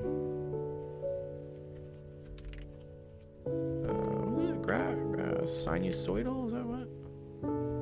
How to graph sinusoidals easily, yeah. How to graph. Oh, okay. I guess I have like a part 1, part 2, part 3, part 4. So a lot of times you'll be given some sort of sine. But yeah, I have a whole video here on like how to like graph graph sinusoidals. I use like the quarter points technique, which I think is like really good. Number is being added or subtracted at the end of the function. So here, I'll post that there. So we're gonna draw a dashed line. Maxwell said he found me from just clicking on random Twitch streams. That's cool. Which is the W, center dude. line, plus or minus the amplitude. To find the amplitude, just look for whatever number is in front. But anyways, so we have these fun little tutorial videos that we do on commonly misunderstood topics like math and science. This is how like a lot of people find us. It's either here through YouTube or it's on TikTok. I get a lot of the kids on TikTok. Yeah, this one's pretty big. So yeah, if you have like questions about this, so we do stuff on calculus, do chemistry stuff. I need to do more chem videos. I haven't done chemistry in a bit. I've been mainly doing math recently. But I used to do a lot of physics videos too. These were cool, like how to solve friction. These are really fun ones. We put means, we make them fun. Anyway, so yeah, there's a whole video there on how to do sinusoidals. I will run through this one as well. What's up, Swaz? How's it going, man? How's it going? Dude? How's celebrating your, what was it? You turned 17 recently? 18? It was your No, birthday I turned recently. 18, man. I turned 18. Nice. He's an Dude, adult. I'll tell you what. I'll tell you what. Yeah, I'm legal now, man. But He's legal now, dude. yeah. I mean, no. depending like what state you're in, like sometimes legal is 17 or 16, I guess. But yes, in the U.S. I mean, 18. well, technically speaking, it's like 16 here, but Where do you live again? I mean- Jersey or something? no, North Carolina. Oh, that's right. I was born in Chapel Hill. That's cool. Oh, yeah, really? Yeah. At Shit, some point. I never heard Shit. that. I do have some questions, but I'll let you finish these up, and I'll let you. Cool. do your thing. Yeah. Did you post some stuff in there, or just No, not yet. But I'll get on that, man. I'll get on that. Yeah. Get on it. Drop it in the screenshots, and then we'll go over them. Sure, yes, sir. Sick. That's cool. You found me clicking on random Twitch streams. Sweet. Okay, cool. I guess we hit the front somewhere. That's nice. Okay, graph the trig function. Okay, so whenever I see stuff like this, I usually want things to be in this form, which is y is equal to a cosine, and then it's I think it's usually this, isn't it? Like, I gotta think how this works. I think it's like b x minus phi, and then it's plus c. Yeah. So this is obviously plus 0 because there's nothing after it. Okay. So in this case, this goes away. So we don't have this. And I don't have any sort of phasing in it either because there's no plus or minus inside the parentheses. So that goes away as well. Okay, nice. So now we're just dealing with this. Okay. So because this is plus 0, that means that the what we call the midline, so like where things oscillate around, is also going to be at y equals 0. So I can draw like I like putting like dashed lines here. I'll do this. Put like a dashed line at 0. If this was, for instance, like plus 5 or something, this would then end up going up. and we would have to like do stuff like this. But it's not. It's at 0. Okay. The next thing I like to do is I like to draw like what the max and the min are going to be. And what that is that kind of refers to this thing here, which is called the amplitude of a sinusoidal. Sinusoidal is just like the Kirby sine or cosine thing. You're right. Yeah, electrical engineering definitely does use trig. Yeah, well, you start using phasors, right? You use like it's like this, like 5-20. Have you ever done like this stuff? This is like, or we start doing like impedance. Yeah, this stuff, because it's like voltage lags the current or something. It's pretty cool. Why would you use phi and not theta? Oh, interesting. So, phi we usually use for, I think we use phi for phase shift usually, right? Let me think. Let's see. Sinusoidal journal form.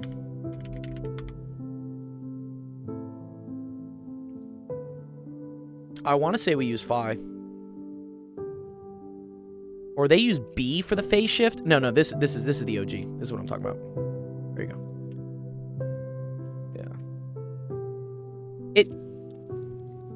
Yeah. My background is in physics. I have a PhD in physics, and so when we would do things in mechanics with like, you know, simple harmonic oscillators, that's what SHM stands for. We use phi as the phase shift. Because then theta usually refers to like d omega dt, or it refers to what this is referring to. Yeah, power factors. Phi. Is it? I call it phi. We call it phi dog. What? I spend time in Greece quite a lot, so. Okay. Yeah. Anyways, right. That's why we use it. It's just a convention.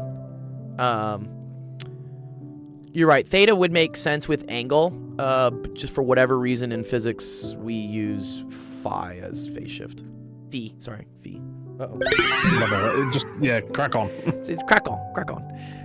Anyways, okay, so the amplitude here is 2, which means this wave is going to oscillate a maximum of 2 higher than the midline and go dip below 2 lower than the midline, okay? So usually I take whatever this number is and I'll add and subtract it to this. So since this is going 2 up, I'm then going to draw 2 up from it. We're going to say midline over here. And then we're going to draw 2 below it, which is like the minimum, which is over here. Okay. So maximum, minimum, cool.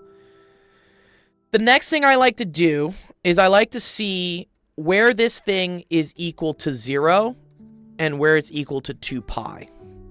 And I'll explain why that is, because that's going to like kind of set what I like drawing like what are called here like quarter points. Okay. So this is, for instance, going to be x, and then this is going to be y. So I know this is equal to 0, right? So 2/3 x equal to 0. That happens when x equals 0. Pretty simple. So we know 0 is one of our points. And then let's set, and again, it's whatever is inside here. So if there was a phase shift, I would include that as well. Just whatever is inside that cosine parentheses, set it equal to 0, set it equal to 2 pi. Those are like your endpoints that you're going to deal with.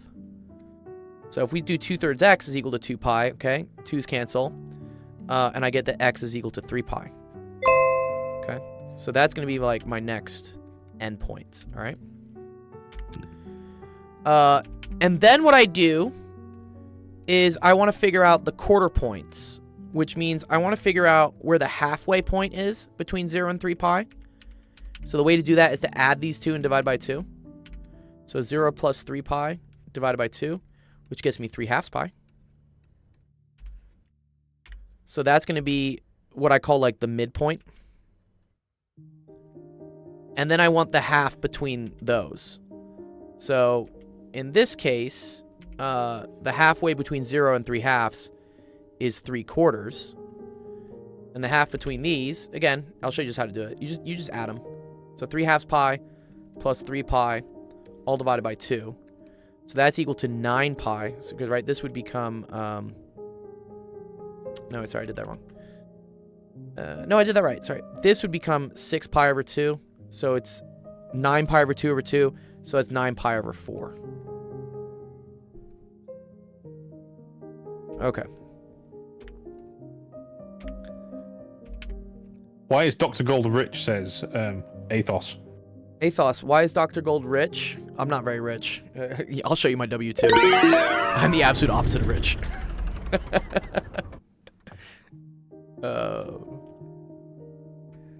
Why is Dr. Gold rich? What gave you that impression that I was rich? He must have seen your OnlyFans. Actually, feet. Actually, feet. Yeah, that's our real money maker is actual feet. What the fuck is feet? Why? Why the feet? I like feet. Anyways, so yeah, see, these are our quarter points. So I'm gonna like kind of mark them here. So this is at 0, and I know this isn't correct yet, but I'm just gonna mark where stuff is. Okay, so like 0 is something that's interesting. 3 pi is something that's interesting. Halfway in between that, 3/2 pi is like 1.5 pi, so that's gonna be here. Okay, and then 3/4 pi. So let's see, how does this break up? 1, 2, 3. Oh, they broke it into fourths for us already. That's nice. So here, this is another one, and then 9/4.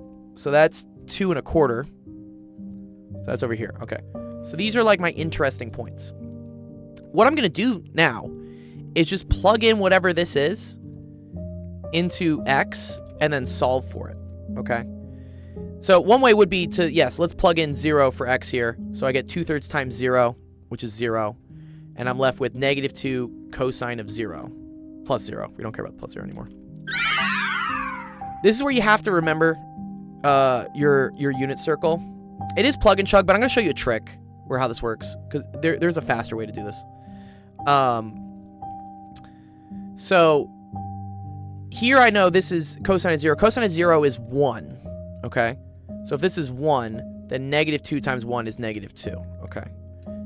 Now, just by the nature of how trig functions work and why they're called periodic because they repeat themselves, whatever this is going to be the same as this. So this is also -2. So now you're okay, all right? Looking at these, right? We could plug these in and, you know, get the numbers for things and whatnot. But there's a faster way, which is to notice that when we were setting this to 0 and setting it to 2 pi, we were effectively setting what was inside the cosine to pi and pi over 4. So really what you're doing here is you're doing the cosine of 0, not pi over 4, sorry, pi over 2. Pi over 2, pi, 3 pi over 2, and 2 pi is what these things refer to, okay? And when I take the cosine of these things, you should know what these are. Cosine of 0 is 1. Cosine of pi over 2 is 0. Cosine of pi is -1. Cosine of 3 pi over 2 is 0. Cosine of 2 pi is 1. So there's a pattern in which whatever this thing is, whatever this part of the equation is going to oscillate from 1, 0, -1, 0, 1. And it's going to repeat. With sine, it's the opposite, or it's shifted is what it is. This becomes 0, 1, 0, -1, 0. Yeah. So it's a pattern is what it is. Because now I can just ignore this whole thing. I don't really care what like this part is. I just know that this is going to oscillate between these, where these things oscillate. These things correspond with like these positions. So in the first case, right, where we were here, this whole part, the cosine part was 1. So -2 times 1 was just -2. Now we go down to here, which is 3 pi over 4. I could plug that whole thing in for X and figure it out, or I could also remember that, oh, the cosine of this quarter point is just going to be 0, and -2 times 0 is just going to get me 0. Then I move down again. Now this whole thing is going to be -1. -2 times -1 will be 2. Then we move down again. And again, it's just 0. And then now you have your points. So that's like the faster way to do it. If you want to like make sure you don't, you know, mess up and stuff, you can go plugging this like directly into here and doing the simplification. But sometimes that gets messy, especially if there are like phase factors in here. So anyways, once you have that, now you just plot the points, which is because we've set ourselves up for success here, like we've put like, oh, where the things should be, where the maxes and the mins are, this is very easy to just like write out. So I know at 0, I want to be down at my minimum, -2. So that's going to be here. At the next quarter point, I'm going to be at 0. At the next quarter point, I'm going to be at 2. At the next quarter point, I'm going to be 0. And then at the next quarter point, I'm going to be -2. And there you go. That would be your function. And so, yeah, that corresponds to, and that this is within one cycle. This is considered one cycle because we start and we end at the same point. And also, we're going in the same direction. Some people will get confused and they'll be like, oh, here and here, that's one cycle, right? No. But it's really half a cycle because even though your start and your finish are the same height, you're going in 2 different directions. Here you're going up, here you're going down. So it's not a cycle. Here, same point, but also going up, going up. So anyways, yeah, that's how you graph that. I hope maybe you learned something from all the shortcuts I do. Again, check the TikTok video I go through to, with much nicer graphics and visuals, and it's a more complicated example. And you can also rewatch it as many times as you want, and eventually it'll stick. Anyways, cool, good question, Moses. I hope you like that one.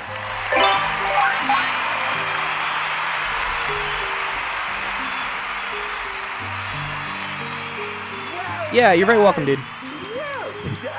Yeah, I find this trick right here just like saves so much time. If you just know this, it'll save your life, and then you're just not gonna be just like dealing with all this. This stuff sucks. Yeah. Anyways, nice. And another follower. And another follower. Oh wow, no pants, Kyle. Okay, cool. Kyle, are you a never nude? I guess that would be the opposite of a never nude. Did you ever watch Arrested Development? Yeah, who's always in the shower with his blue clothes on. Yeah. I blew myself. Or what was it? The seal? Lucille? There's a Lucille. He just lost his hand. Yeah, he just lost his hand. Yeah, that's a great show. What were you Swaz, what were you saying? Was there a joke about it? No. Yeah, he's like, yeah. It's a good show. Kind of an old one though. They tried to bring it back, and I think it was fucking awful, right? The comeback they did with it.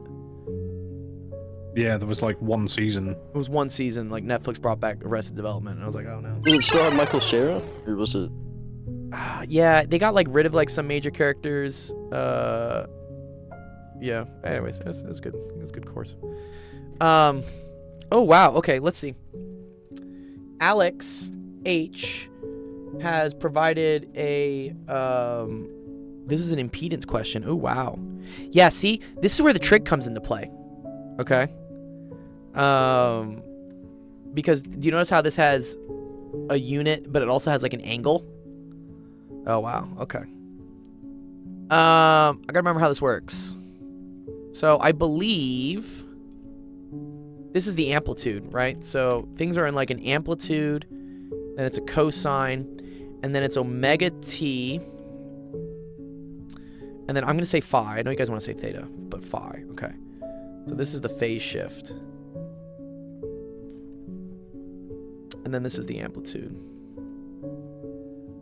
Compute the impedance of this circuit where blank blank blank. What are the values of the resistance R and the capacitance C in the circuit? Okay. I think we draw something like this, don't we? So voltage is always assumed to be at 0 degrees, I believe, right? Yeah, because there's no phase shift here. So this, for instance, would be the voltage. Also, is this a DC circuit? I believe this is DC, right? Because otherwise this would have like a squiggly thing on it if it was alternating. It's a battery, yeah. Yeah. Well, no, we know it's a voltage source. Yeah. Okay. The current. Okay, and then we know this is equal to 10. Okay. The current ends up being a little bit up here, right? Oh wait, no. This is oscillating. Oh, bro, because look, V is a function of T. Sensation. Do you see how the voltage has a time dependency on it? Like as right. yeah, these are oscillating. Yeah, because it's cosine and sine. Yeah, you're right. So Usually, I just expect whenever it's an AC circuit to have a ground, but yeah, I guess they wouldn't take it that far, would they? it should also have the squiggly line is what it really should have. But yeah. Okay. Anyways. Okay. So then this is I. Oh, that's a very thick I. One sec. It's an AC battery, no biggie. What's an AC battery? Do those exist? Anyways, okay, this is I. And then this has a value of 40. But then there's an angle between these things, right? Which is equal to 73.74 degrees, right?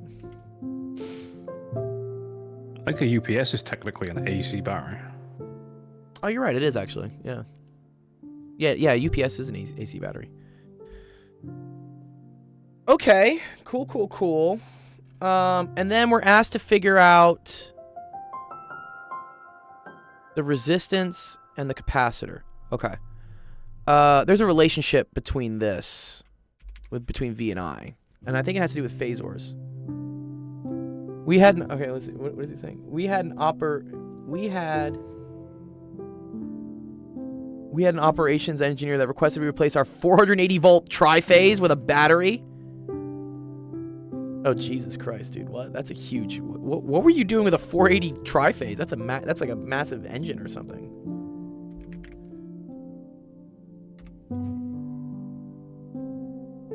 What's a Milwaukee in this context? Milwaukee's a brand of like power drill. So like it's like a quick swap battery. Yeah, it's like a hand drill. We tend to use the Japanese ones. I think Milwaukee is Milwaukee. No, you use like Makita, right? Makita is Japanese. Yeah, that's the general one. Yeah, Makita. Makita. Okay, yeah, I want to use phasors with these, right? So the way that phasors work is we say it's like, here, I'll show you how they. Oh, most of the AC motors run on 480. Oh, okay. Wait, have you ever seen Wayne's World? A very long time ago. Where it's actually pronounced Milwaukee. Milwaukee.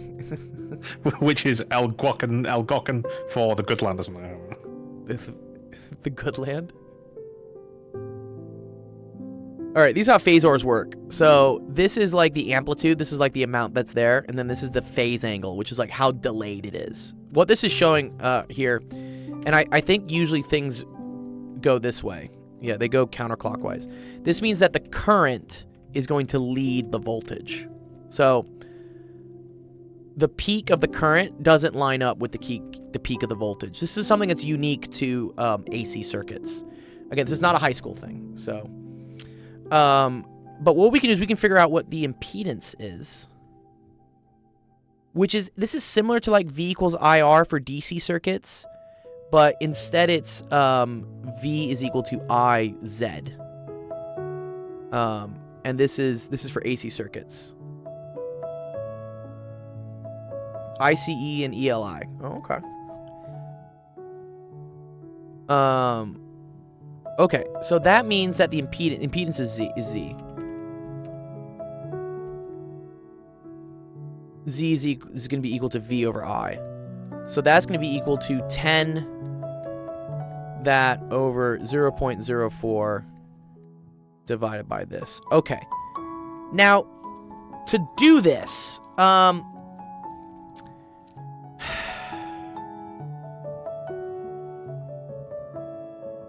me think. Oh, but one of these things is only 0, which is nice. Oh, okay. So usually what you have to do is you have to convert this into real. What we say is like the x component, the y component, the real and the imaginary component. And then we have to divide them. But I think because this is just 0 degrees, this is not too hard to do, right? I think you can literally just subtract them. Or the other way to do this is there is one of these things. It's called like a phasor math calculator. Yeah, there we go. I love these. You should use these if you're in electrical engineering. They're super handy. But let's see. What was my magnitude? It was 10 with 0 degrees divided by 0.04 at 73.4 degrees. And then what you can see is you can say, okay, V1 and V2, and I would like you to divide V1 by V2. And it'll perform the operation. And there it is. Okay, cool.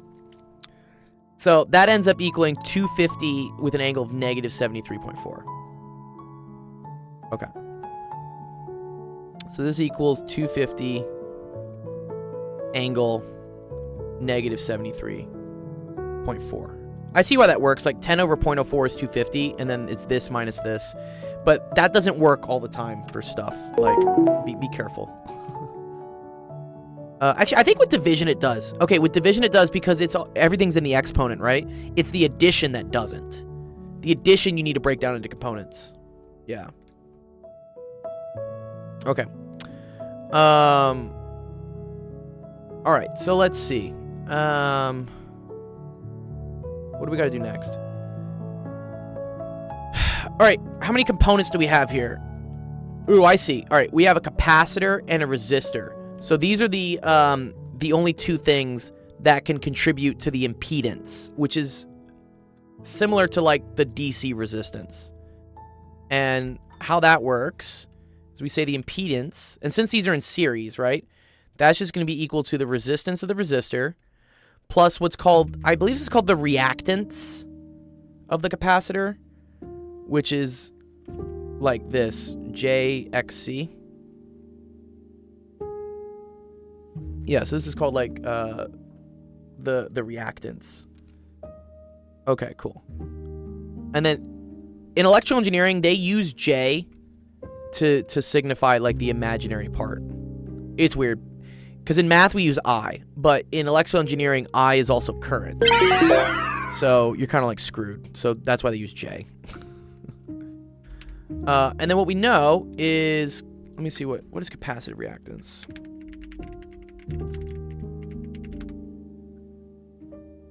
Where's the equation for it? That's a mess. 1 over 2 pi FC. Is there one with omega in it? Okay, there we go. Okay. Capacitive reactance is 1 over omega C. 1 over omega C. Okay, cool.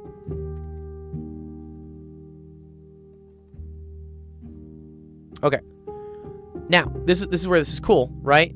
We know what omega is. Omega is the angular frequency of the signal, which is whatever the number was here in front of the T. See how it's like omega T? So whatever that is. So omega is 1250. So this is 1 over 1250 times C is equal to XC, okay? And that we don't know the value of the resistance either, okay? Okay, so what I know so far is this impedance we came up with. So 250 angle negative 73.4 has to be equal to the resistance plus the imaginary component of 1 over 1250 times C. Okay.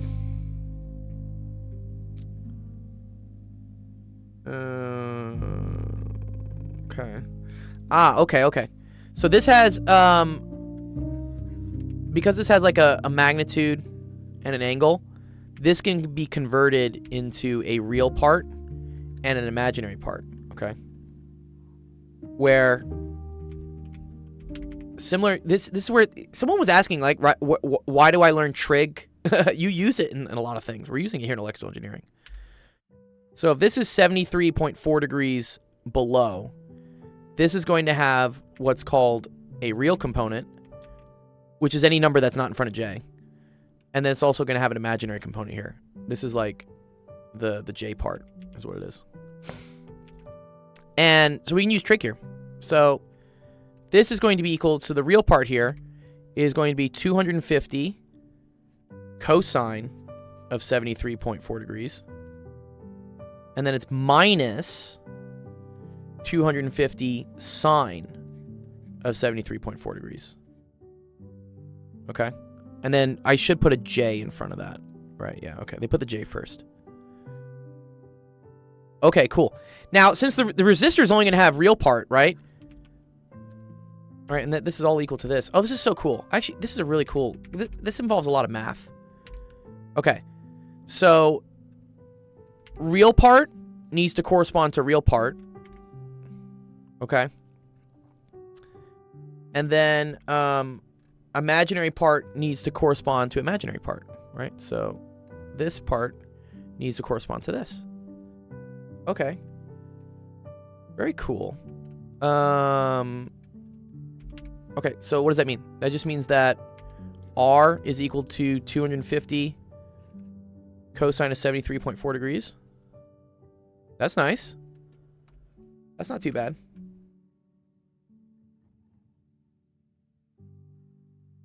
See, Skillium says, impedance combines resistance and reactance. Reactance is the opposition to current based off of capacitance and inductance. Aha, yes, because right, we were talking about this. Inductors resist changes to current. And I believe capacitors basically resist changes to voltage. But this all has a frequency component to it. Yeah. It's pretty cool. I'm getting a little education in EE again. Okay, cool. So this gets me 71.4 ohms. And then we forgot this. So 250 sine.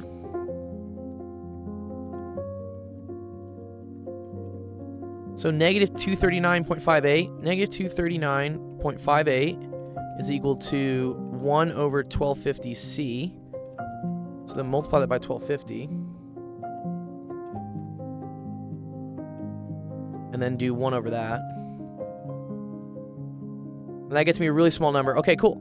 So that gets me the capacitance is equal to... It's technically negative, but I think we just make it positive. Is that right, Skillium? I just make it positive. Just like whatever. Microfarads. Which I think is right. I didn't think we were going to get the resistance and the capacitance from just one equation. But it's cool that the impedance has a real and imaginary part. And since the resistance is purely real, and I guess the reactance, right, of the capacitor is purely imaginary, you just link that with that and that with that. You get two equations out of one equation. It's like a twofer. Anyways, yeah, I think that's the answer. Very cool question, Alex. I appreciate that, dude. Thanks, man.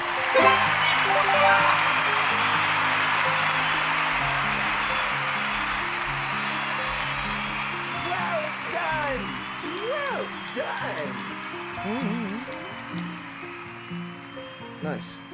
All right, good job, Alex. Bum, bum, bum. There you go. What do you got me? What do you got for me? Alex Cooper? What's Alex Cooper saying? We want to start shooting in 3 weeks, and your life rights are the last thing we need, so... Gonna stop you right there, Ben. In fact, isn't Milwaukee an Indian name? Yes, Pete, it is.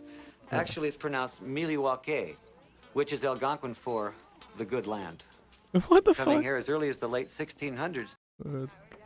Well, I'm a regular visitor here, but Milwaukee has certainly had its share of visitors. The French missionaries and explorers were coming here as early as the late 1600s to trade with the Native Americans. Is this actually Alex Cooper? In fact, isn't Milwaukee an Indian name? Yes, Pete, it is.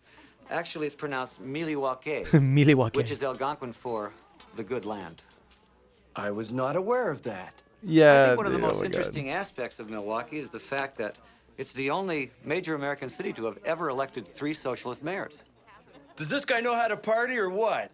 Huh? Huh? This is too funny. Okay. Well, we gotta get going. No. Stick around. Hang out He's with gonna us. teach them more. Is that what's gonna happen? He's gonna teach them more? Yeah, we'll stay and hang around with you. Without Wayne's Cooper. World, party on. Man, this is a good one. It's a classic. I don't think many of the students know about this one.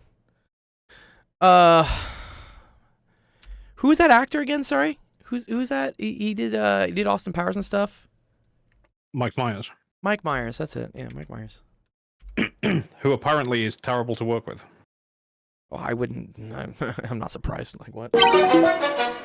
I mean, apparently he's a weird fucking dick as well. He's like, "Don't look at me," kind of stuff. Really? Oh, that's kind of odd. Yeah, 12th go 3 years later. Yeah, I got a couple students I got to run through. Okay. A park has 4 paths. All right, let's see. This is Shantrix's question. Shantrix, is this one of these like super, like mess me up puzzle questions? I feel like this is what do they call it? It's like Monte Carlo stuff, where it's like trying to like figure out what's the optimal something. Yes, where's Shantrix? Okay. A park has 4 paths as shown on the map below. It takes 2 minutes to walk from A to B. Okay, so this is 2. Yeah, Shantrix is in the chat. He's good. I want to know if you could do without brute forcing. All right, well, let's see. Brute forcing is my nature. I do love brute forcing things. Let me turn the music back on. Okay. 3 minutes to walk along the path from B to A.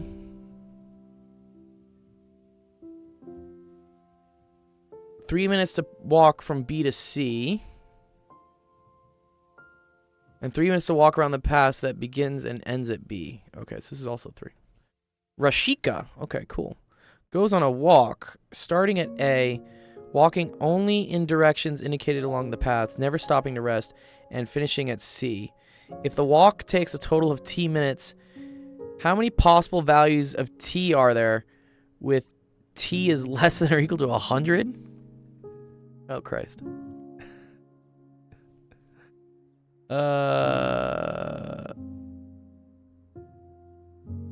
Okay, maybe let's think about all the paths she could take, right?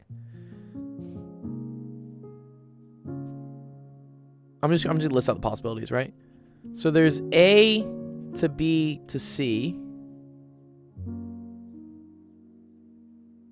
And then so that's like one tree you could do, right? A to B to C. That's the directest path, okay?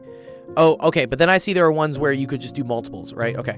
So I could do A to B as many times as I want, and then I could go straight to C. So I could do N, and let's just say N has to be greater than or equal to 1. I could do N ABs, right? Plus a BC. I could also do N ABs plus MBs. And MBs and then plus BC, right? Yeah, right? That's I think those are the only 3 possibilities, right? You can either go direct. You can loop around the AB a bit and then go to BC. Or you can do some amount of ABs, some amount of repeating Bs, and then go to BC. I'm going to think of like, if you do this, and then you do this again, it's the same as just doing these all first and then doing these. Okay? But then, okay, the duplicates is going to be weird though, right? Well, okay, but here's the cool thing though, right? This and this are the same thing. So, the amount of times you repeat the AB and the amount of times you repeat the B, that's the same thing. Right? That's not gonna make any more unique values of T. Right? I believe. Oh, wait a minute.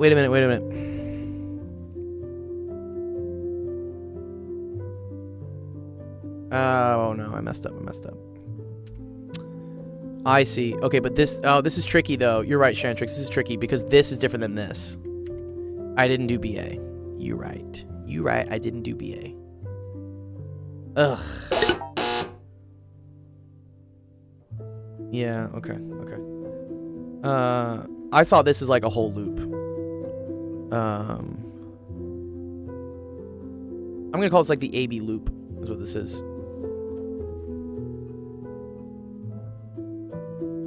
Yeah, okay. So, AB loop is equal to 5, right?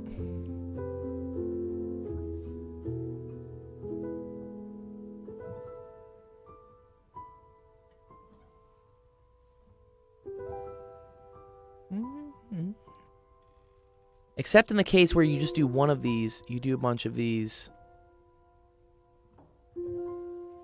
and then you do that. Ugh. What a pain in the ass.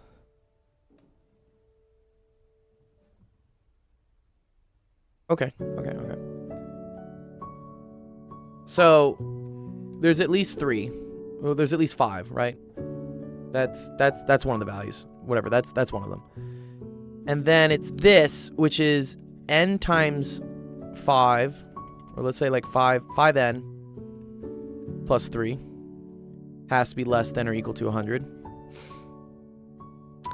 And then this is 5n plus 3m plus 3 has to be less than or equal to 100 as well. And I want to know how many different possibilities there are here. Oh, well, interesting. This one already gets included in here, right? When m equals 0. So I don't think I need to include the possibilities of this. Right? This is superfluous to this. Like, we already include one of those paths in here if m equals 0.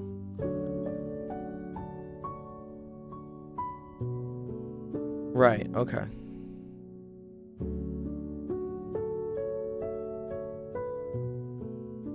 Yeah, okay. So this is the determining thing right here.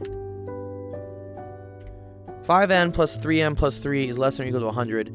And I want to know all the unique values I can get for that. Well,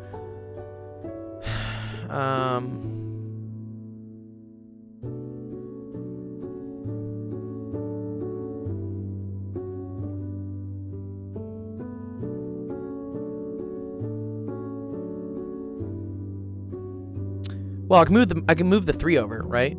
So that means it has to be less than or equal to 97. Okay.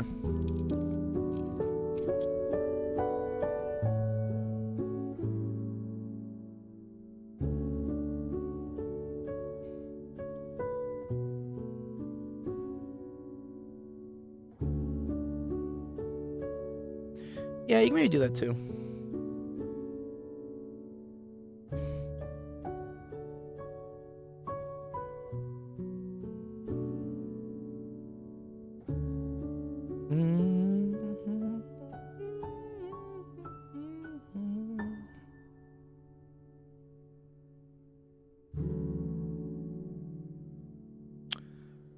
Okay. The nice thing about the 5 here is it just adds like 10 to stuff. Would be like a Markov chain. Yeah, see, I never really learned Markov chains. That was like slightly above my pay grade. Jeff, do you know about Markov chains? My way to think of it is to hold these to values and then just see what this could be, right? No, I just like using random words.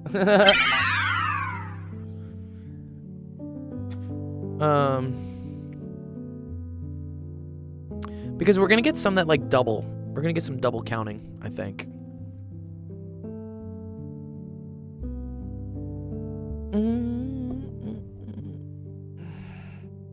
Because if I do like 6 of these,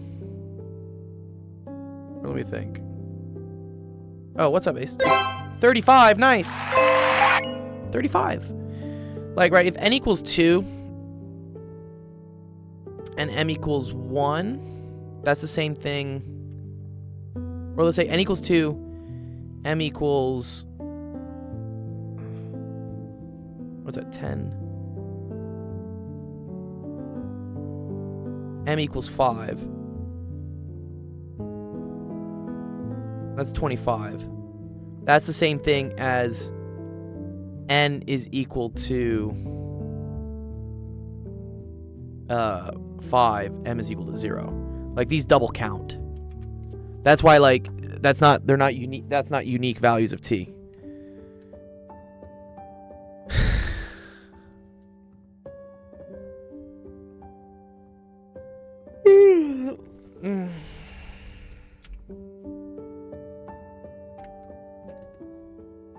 How about I just ask ChatGPT how many unique combos there are of this?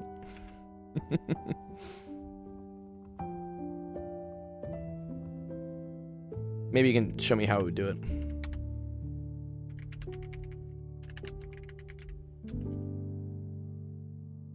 How many unique sums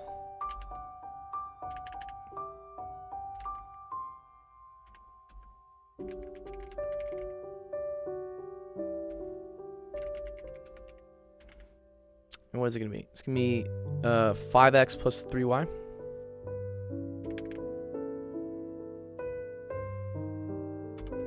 I just want to kind of see how it does it. No, well, I don't want to count 0. Or I guess I can count 0. Fuck.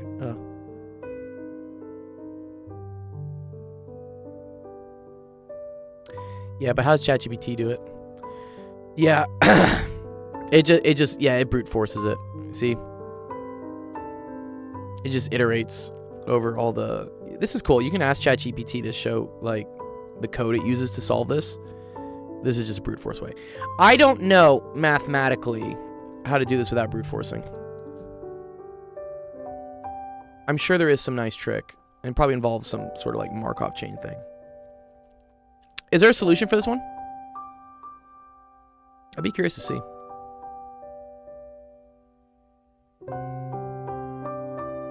Yeah, let me see the solution. I want to see.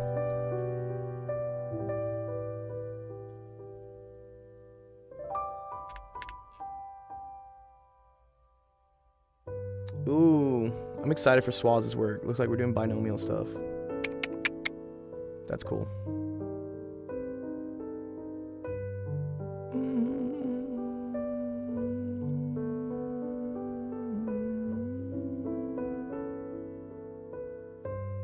Oh, nice. There we go. Yep, this is a Waterloo question. These things always are fun. Oh, God. Oh, wait. Oh, that's actually not that bad. Let's see. Answer is 92. Wow. How? How the fuck did they get that?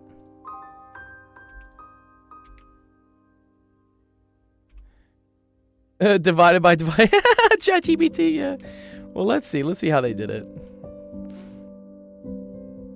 Yes. A to B to C is 5 minutes. Good. So T cannot equal 1, 2, 3, or 4. I agree. Cool. And then she can add increments of 3. Yeah, okay, sure. Yeah, by just adding more B trips. Okay.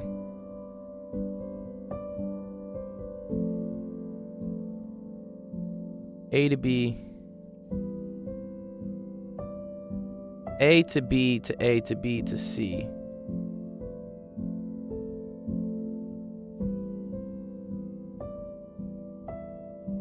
Any walk that uses the path B back to A once must be at least this long. Oh, I see. I see. So this is always adding. Okay, so what they're saying is that like you can just keep adding increments of 3, but then this can keep being different starting points. So, oh, I see. I see. I would say it has to be less than or equal to 97. I would say that. So you have 5 plus 3n has to be less than or equal. Oh, this is kind of what I said, right? Less than or equal to 97. And right, 1, 2, 3, or 5 doesn't work. Uh-huh. But then you can bump this. So then this could be 10 plus 3n, 15 plus 3n, and so forth and so forth. Okay.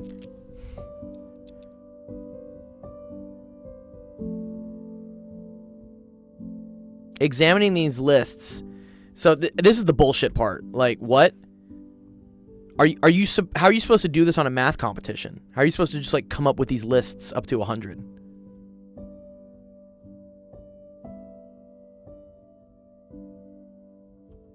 They say every integer with 16 to 20.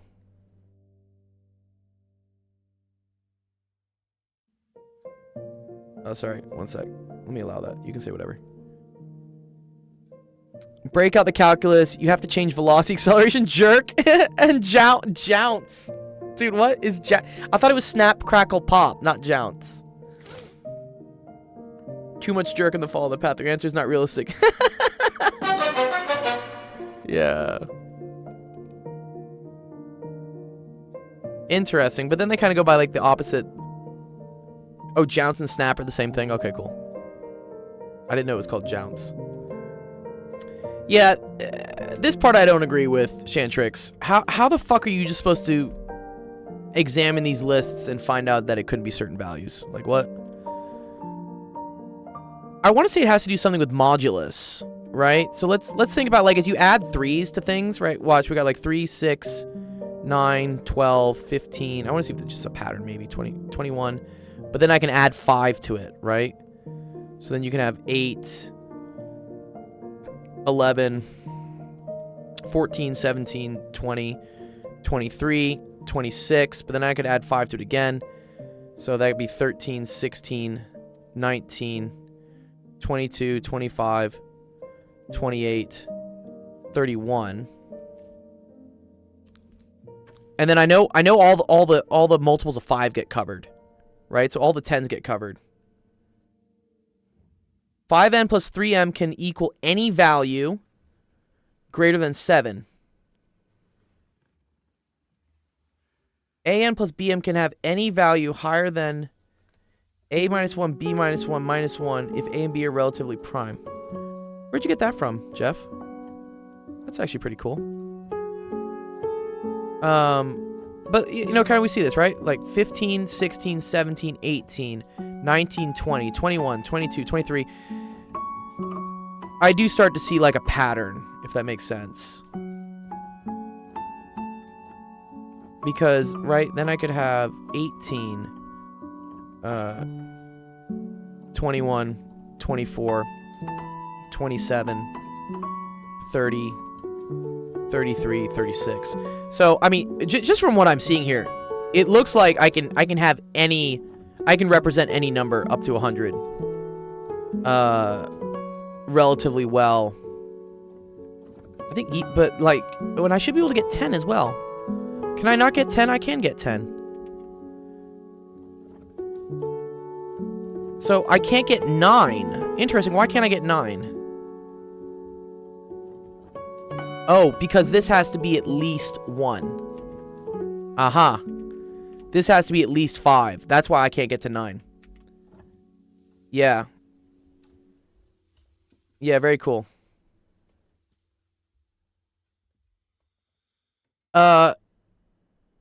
But A to B to C, they have to do Skillium. So A to B and then to C is effectively, that's the minimum 5 you have to do. And then you can add another 5 by doing that. And then it's just adding a bunch of 3s. Exactly. Yeah. I see. Oh, I see. Okay. Yeah. So because you have to at least do 5, you have to at least do 1 loop. That's why you can't equal 9. Because if I do this, right, 5, I can't get to 9 because that gets me to 8. Going around again gets me 11, gets me to 14. Okay, so so all you have to do is manually check the lower numbers. This is actually a cool trick. So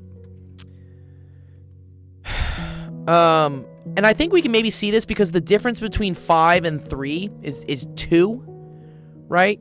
So adding 3s will enable me to hit all the odd numbers. And then adding 2 will allow me to get like the in-between. Like, this will allow me to hit all the evens. Because I could always just add a 3 and, like, you know, I don't know, make a difference of 2 or something. Okay. So, again, I think with these math competitions and stuff, you have to just kind of have the faith of having done previous questions to know that, okay, when they say this, like, less than 100, just know that you have to sort out the couple weird cases at the low numbers and then just assume everything else works above it. Yeah. I think that's a cool way to do that one. Anyways, yeah, good question there. I enjoyed that. That's a cool puzzle to solve, Shantrix.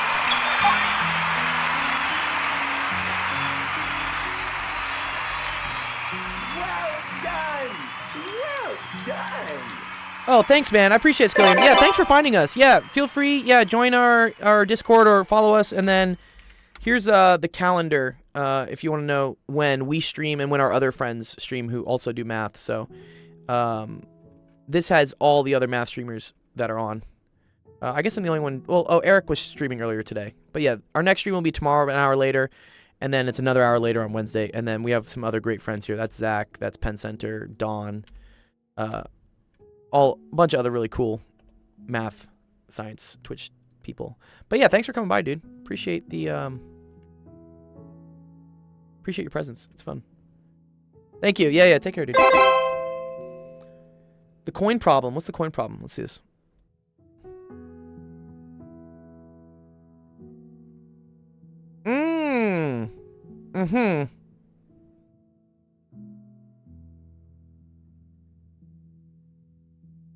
Oh, very cool. Okay, yeah, again, this is where, again, so Shantrix, like, just knowing weird things like this help you on, like, math competitions. So look at this. The Frobenius number.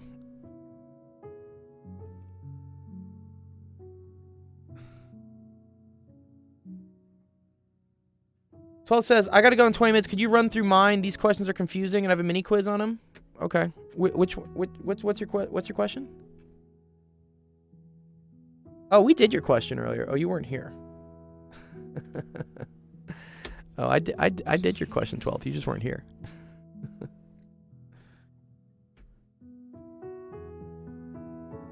Yeah. They're random puzzles. Yeah. Yeah, you're good. Yeah. Okay. Which one do you need help with?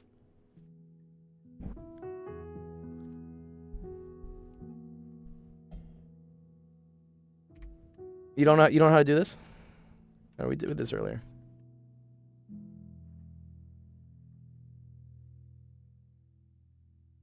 Yeah, we did this one. This one took like 2 seconds, but okay. What are you confused about?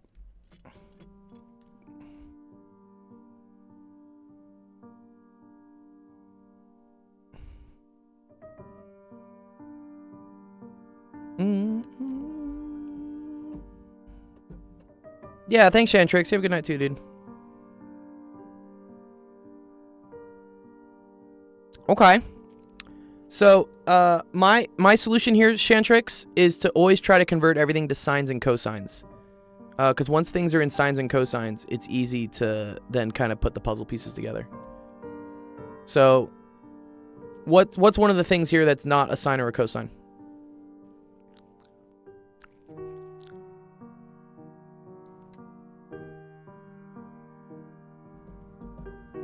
Tangent. Okay, how can I write tangent in terms of sines and cosines?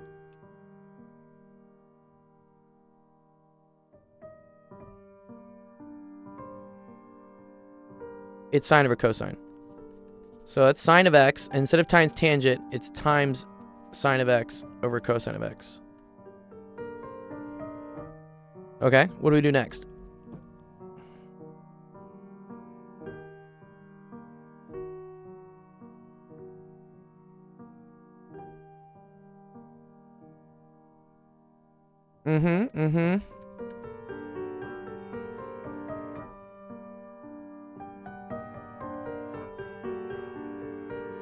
Okay, what's next?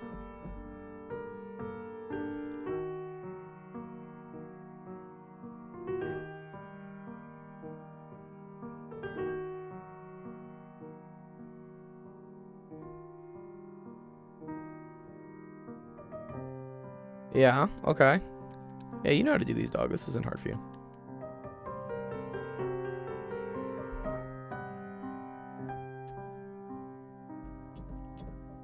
And then now you're stuck. Okay. So sines and cosines is cool. There's just one other identity you need to know, which is that sine squared x plus cosine squared x is equal to 1. This will like save you with so many things. How can I use this to help me with this?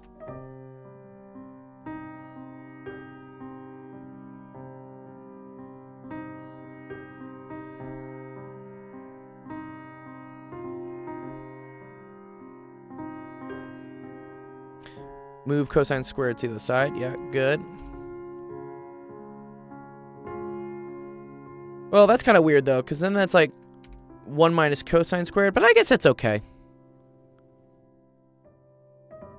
Because then technically you can replace sine squared of x with this. I think a better way to do this, 12th, is to move the sine squared over. Move it like this. Now, this whole thing is just cosine squared of x. So you just get that cosine squared of x over cosine of x. Which this cancels, and you literally just get cosine of x. Which is what the original thing was. Yeah?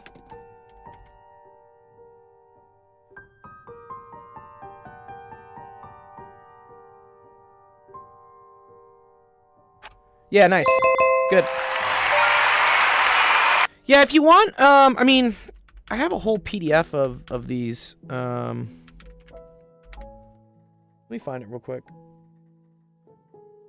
Who gave these to me? Someone gave these to me at some point. Is it Matthew? Yeah, here we go.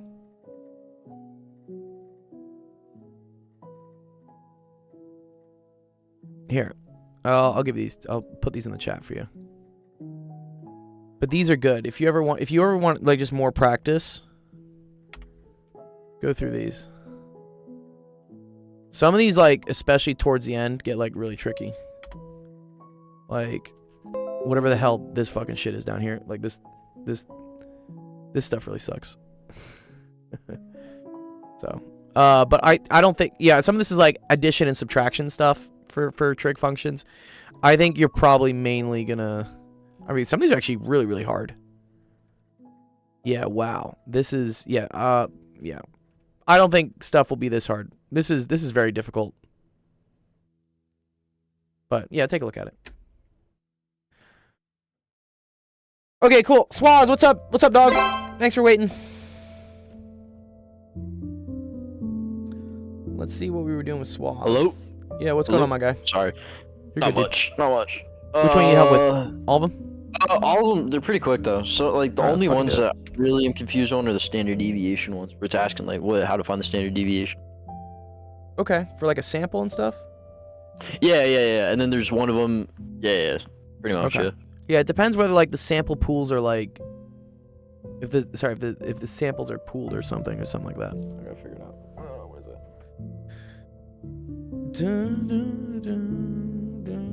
But like the first one where it says, like are buying a thick crust and buying a supreme pizza independent? Like I know what independent is. Yeah. But like I'm confused on how to prove it.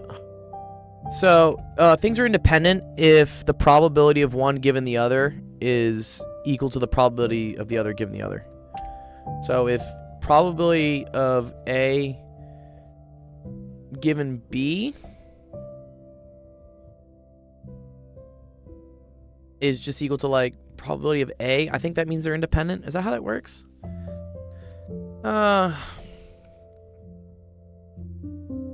So if that were the case, it wouldn't be independent. Well, let's see. Are buying a thick crust and buying a supreme pizza independent? And this is the table? Oh, fuck. Yeah, that's the table. One sec. I lost my thing.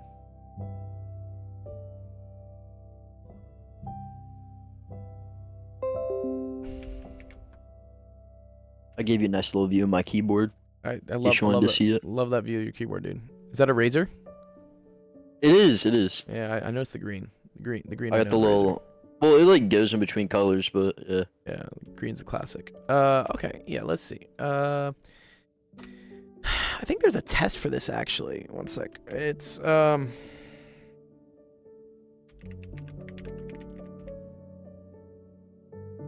test of independence, and then it's like in a table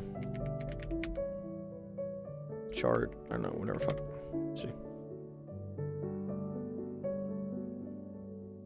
Oh, it's a chi-square test, I think is what it is.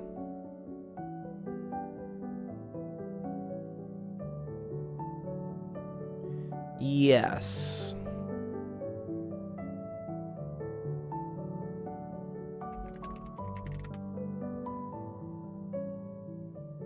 Mm-hmm.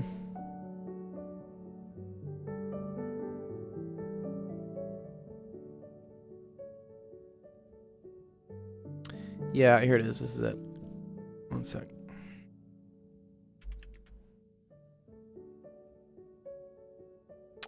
Statistics. No, that is not what I want. God damn it. This thing. Yeah, can I get this image in, please? There we go. Okay. Uh-huh. Okay, so you have to do, you have to figure out what, like, chi-squared is. Okay.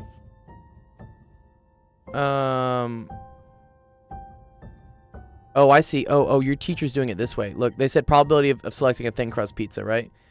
Probability of selecting a supreme pizza. Probability of selecting a thin crust pizza given it is a meat lover pizza. Okay, this is what, yeah, okay. So you want to see if we could do this, which is a general test to see whether the type of pizza and the crust, like as a whole, are independent.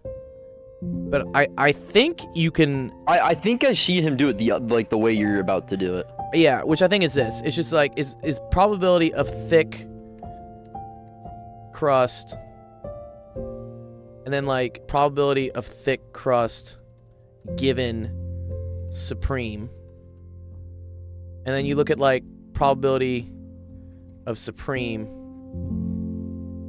and then probability of supreme given thick. And I think we compare these. And then we're really just comparing like the bottom two, right? Like thick and supreme, and then supreme. Well, no, you want to see if the probability of getting a thick crust is the same as getting a thick crust knowing that it's supreme. That means that this doesn't really count. That means it's independent. Okay. Like this doesn't affect the probability. So the probability of getting a thick, well, this is kind of a bitch. Like they don't give you the totals. There are no totals here. No, the total's 117. I put it up there because I was. Doing it. Oh, what's the total here on the right though? Of all of them. Yeah, that's okay. I gotta do that. I gotta do that. No, it doesn't say. Yeah, that's mean. They didn't give that to you. Okay. So yeah, that's 28 plus 16 plus 18. Okay, so that's 62. So that must mean that this is 55 then, right? Yeah. Okay. So probability of a thick crust is 28 over 62. Probability of a thick crust given it's a supreme is 18 over 24. No, 8, sorry. It's 18 over 42. Yeah. Okay, let's see if these are the same. I don't think these are the same. Because this is 14 over 31. And then this is 9 over 21. Yeah, these are not the same number, right? So I don't think they're independent. So then in this case it would be no. Yes, I think you just straight up just say no. You could. All new developments, by the way. I got into. I mean, I don't know why, but I got into. Tell us what's up. Charlotte, and I got into Charlotte and ECU. But ECU is honestly like a backup, you know. ETU was it? ECU. Is that East Charlotte Carolina University? East Carolina University. And then I got into Charlotte. So. Wait. There's a North Carolina, and then there's an East Carolina in North Carolina. Yeah. They're the Pirates. Well, Pirates. Pirates. Oh, that's cool. I'm just waiting to hear back from State now. State's where I'm gonna go if I get him. That's North Carolina State and NCSU.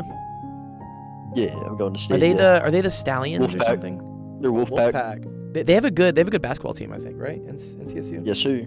They do. Nice, dude. I was gonna go for Chapel Hill, but it's just like, bro, I'm not getting in there realistically. Like UNC's like really, it's a tough school to get into. Yeah, bro. UNC is crazy. Yeah, some of these ones like, I mean, you never know, honestly. But then also, I have like this one kid like I'm tutoring, and he's like, oh, maybe I should apply to Harvard. I was like, bro, you have like a 1200 on your SAT. Like, don't. Like Bro, there I are don't even certain have 1200. Yeah, there's certain minimum requirements for certain universities where I'm like, you know, I always say like shoot your shot, but it's expensive to apply to college. And so like Yeah, if you dude, it's like 70 something per college. Yeah, exactly, right. So yeah, if you literally don't have what they consider like the minimum grades, don't waste your money. Like just going to a college will be great, you know. And it's all about like what you do at that college, not like which college you go to, really. Oh, fucking Jeff, dude, that's hilarious. Okay. All right. 15, this one, a physical fitness researcher. Okay.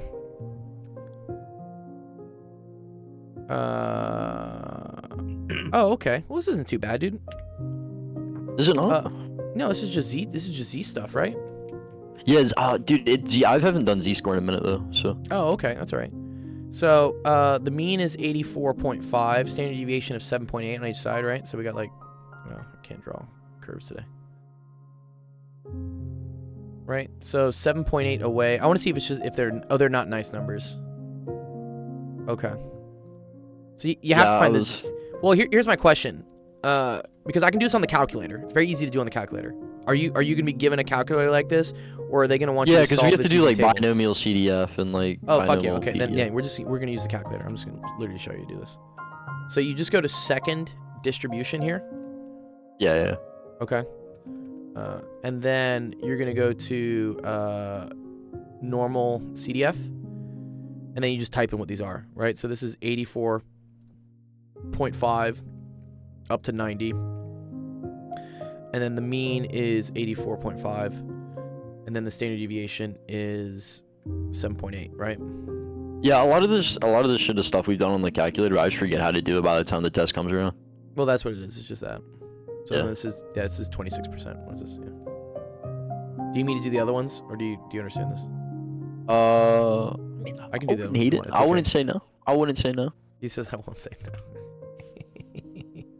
Okay, all good. All right, so then we can go back. Oh no, not that. I want the CDF. I mean, I have the answer key, so actually, I guess you really don't have to. Yeah, I mean, yeah. You can save a couple strokes on the calculator, man. Okay, yeah. Just put the numbers in. So here, for instance, well, let's see where it gets weird.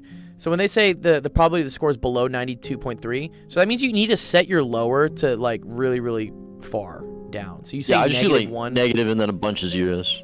or you can do this. You can say -1 E99. And then this again. This is 92.3. Oh, I typed that in wrong. 92.3.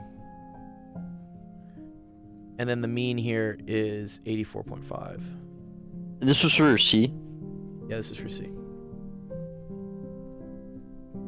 And let's just see if that gets you the right answer. So then this should be 84%. And then D, you would just set your lower to 88, right?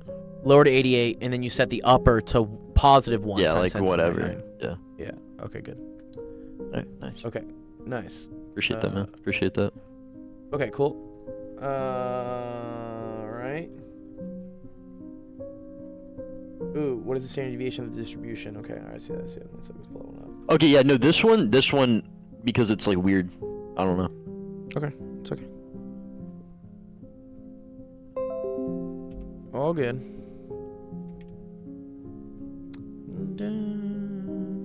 The sensation, do a ghost. Do a ghost sensation. He tells you. What are you saying? Here, I'll stream it. I'll show you, man. He says do a ghost. You can do it. You can do it. If I can do it, you can do it. The only reason I use these things is so I don't smoke cigarettes. That's good. Yeah, I smoked 3 cigarettes last week. Bad idea. Tobacco's wacko. Don't do it. And I smoked 3 today, so.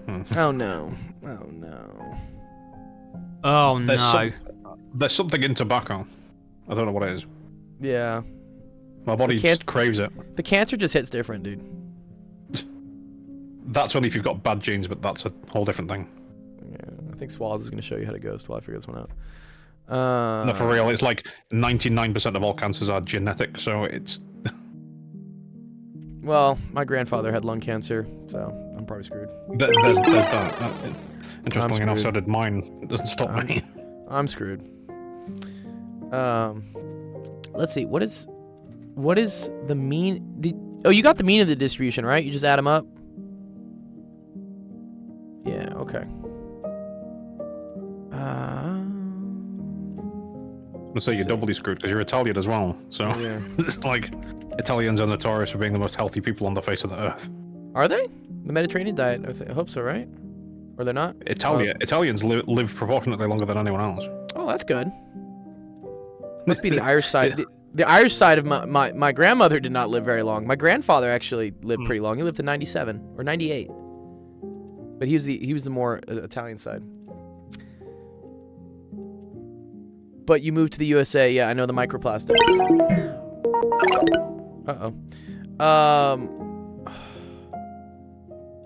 Number See, correct. I wonder how long that's been a problem for. How long? Well, microplastics. I mean, I would just probably the last. It 50 only years, seems to I'd be say. a sort of. It seems to be a modern phenomenon. It can't be 50 years. Plastic's not that old. That's true. Oh, this is how you do it, Swaz. I'll show you. Okay. So, do you know how to find expected value?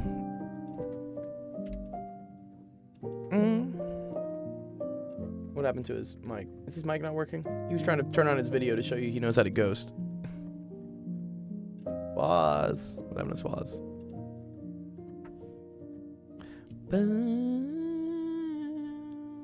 See, that's from an old hip-hop album that I heard when I was very little. I can't remember how it goes now. It's like, this is dope, great, fly, swaz. Swaz. EV equals the mean. Very true, Jeff. Yes. Expectation value is the mean. Here. Nope, you're still not here. Yeah, we still can't hear you, Swaz. Here, try leaving the Discord and then coming back. Leave the stage. Yeah, there you go. Turn it off and turn it back on again. Turn it off. Turn it back on again. Please let me up, sir. Okay. There you go. There we go. Wow. I was talking my ass off the entire time. It's funny, we weren't hearing you. Yeah, I know. Okay. All right, so mean is what's called the expected value, which is you basically take... Yeah, that's what I was trying to say. Yeah. You multiply these by each other, right? Okay. Yeah. You got that? Okay. The variance is going to be the sum of it's the value minus the mean. So in this case it would be 0 minus 2 point, is that 535? Yeah. Good. 2.5. My handwriting isn't the most legible. It's okay. So that'd be 0 minus 2.535 squared. And then it's times the probability for each one, 0.028. So that's like the first one. And then you have to just do that for all of them. You do. It sucks. So this becomes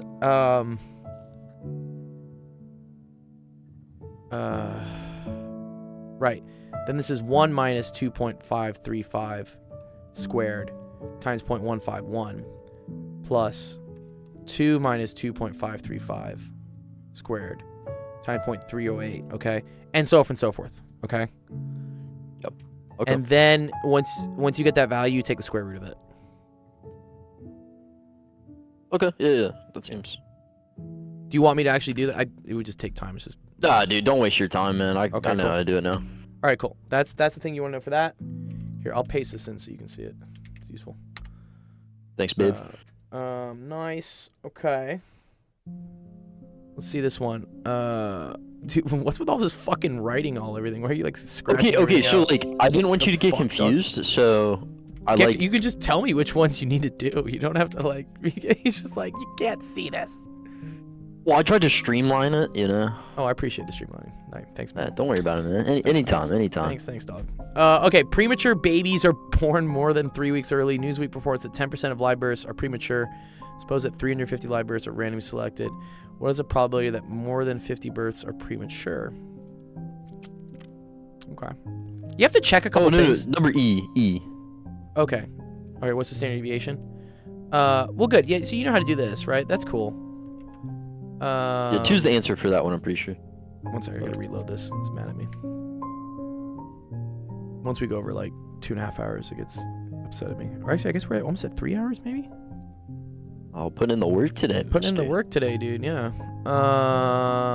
Yeah, so it's always like, it's N choose P, and then it's success to N, and then it's not success to N minus P or something is what it is. Yeah, so that makes kind of sense. That's cool. Okay, and then CDF. Okay, then what's the standard deviation? Ah, okay. Let's find that out for you. No. There we go. Okay. Standard deviation of binomial.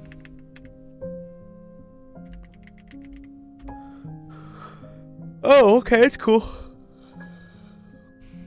Nice. Yeah. Dude, stats was like easy at the beginning of the year, but now it's starting to like kind of get harder. It gets kind of harder at the end, yeah. Just a wee bit. Just a wee bit. Okay, so it's just this equation. So it's the square root. N is the number of trials, right? So that's 350.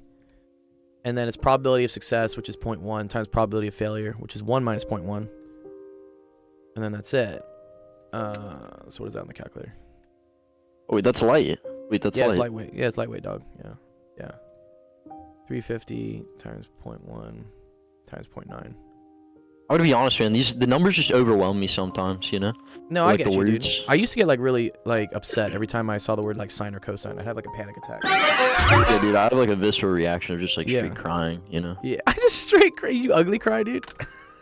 No, dude, I used to get tempest when I was doing my math homework. Oh my god. It doesn't work. Well, why does it work? Okay, yeah, so I think this one's just 5.61. And then expected to be born prematurely. Great. That's what this mean is, right? It's just N 350 times the 0.1, 35, yeah. Yeah, this is the formula. Nice. Wow. Dope, dude. Nice. Here, wait. Formula. Let me just write that down next to the question so I can.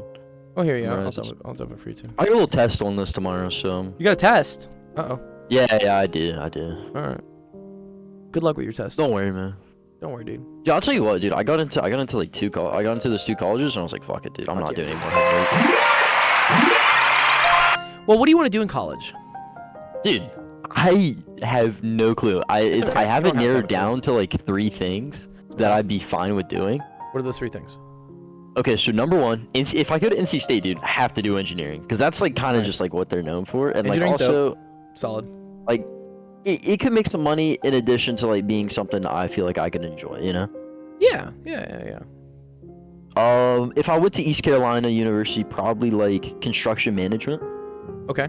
So that has like a little bit to do with like a foreman, project manager, like civi classes and stuff, civil engineering almost. Yeah, stuff like that. Which I feel like I'd enjoy just because like I like being outside too. Yeah, you like doing shit. Yeah, for sure. Yeah, dude. Like I'm gonna keep it a buck, dude. I'm not sitting at a desk my entire life. No, yeah, fuck that, dude. It's not good for you, dude. Cubicle life is not. We were not meant to be stuck in boxes, bro.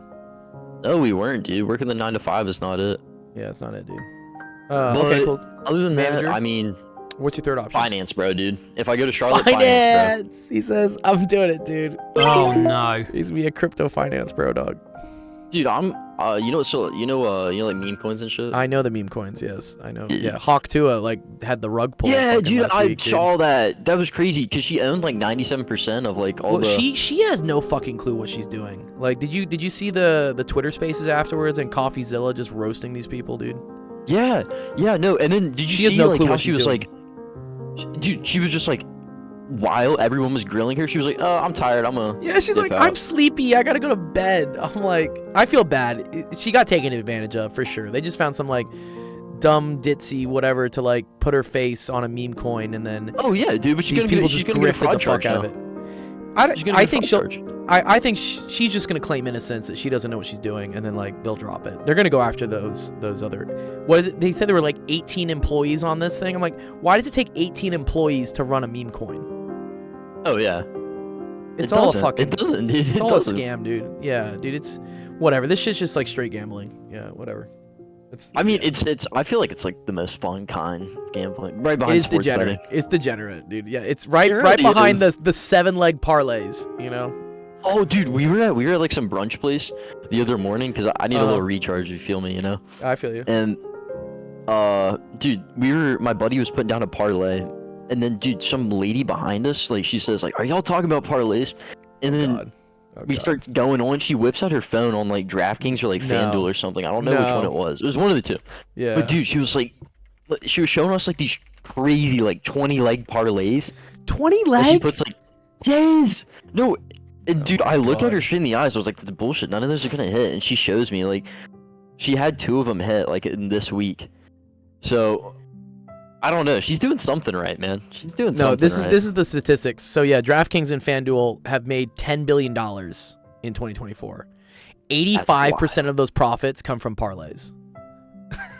Dude, because it's so easy. People just put down like $2. Yeah, well, like, it's the classic like we've gotten so numb to incremental like 5-10% gains that if it's not like 3x, 5x, 100x, you're just like, what's the point, right? People have gotten to this level of desperation where they call it like life-changing money, right? You know, if it's not life-changing money, then it might as well be nothing. It's weird. We have a messed up view of like success and money now. We're like fucked up. Well, I mean, you can't deny the fact that if like the idea of being rich definitely drives a lot of people to like want to gamble. I mean, also, dude, social media is what drives it. Social media drives 100%. it. Yeah. You see people in Lambos and whatever, and you're like, I want that or nothing. It's like that was the whole thing with GME and like the Diamond Hands, right? They were like, no stop till Lambos. Like, I'm gonna hold on to this until I have a Lambo. Was it a GameStop stock with Roaring Kitty? Yeah, GME. Yeah, they said they were like, no stop till Lambos, and it's just like, what? Like you could take the Civic. Like if you already made enough money to buy the Honda Civic, take the Honda Civic. But they're like, no, not until it's like yachts or nothing. Well, he was at like multi-millionaire status at like one point, and then like a bunch of people just like pulled out, right? Yeah. Well, there's a lot of trickery in there. They had like circuit breakers and stuff where they were like halting the stock, and like it's all manipulation. It's bad. It was also like Robinhood too. Like Robinhood was shit, right? like illegally like shutting things down. Yeah. Just because they could. It was. They should make. I think they are making a movie about it. They should. Like the Big Short. They did. That's how I know like stuff about it. It's actually not that bad. It's pretty good. Oh, cool. Nice. Yeah. But yeah, parlays are fun. I get it. It's like the lottery. You know, you're like, what? You know, what's like $2 here? Like whatever. Like I'll just, you know, it could turn into a lot, and if it doesn't, I don't miss it. Yeah. Also, dude, it makes sports so much fun to watch. Yeah. You know? Yeah. Because, but also it would start making me like upset because, you know, sometimes you have like the over under or whatnot, and you're like, oh, they don't need to kick the field goal, but they still do it anyways, and then you're like, fuck, like I lost my money line or whatever, or I lost the spread on it, and then I'm like, okay, but now like the gambling starts seeping into the game. Yeah, like it kind of just turns into like if Vegas knows what game. the spread is, right? And then the team knows what it is, like they may choose to not kick the field goal because even a win's a win for them regardless, but they're like, okay, but what's the spread? Like, do we want to like be over this much? Because how is that going to affect Vegas? And it's all over the place.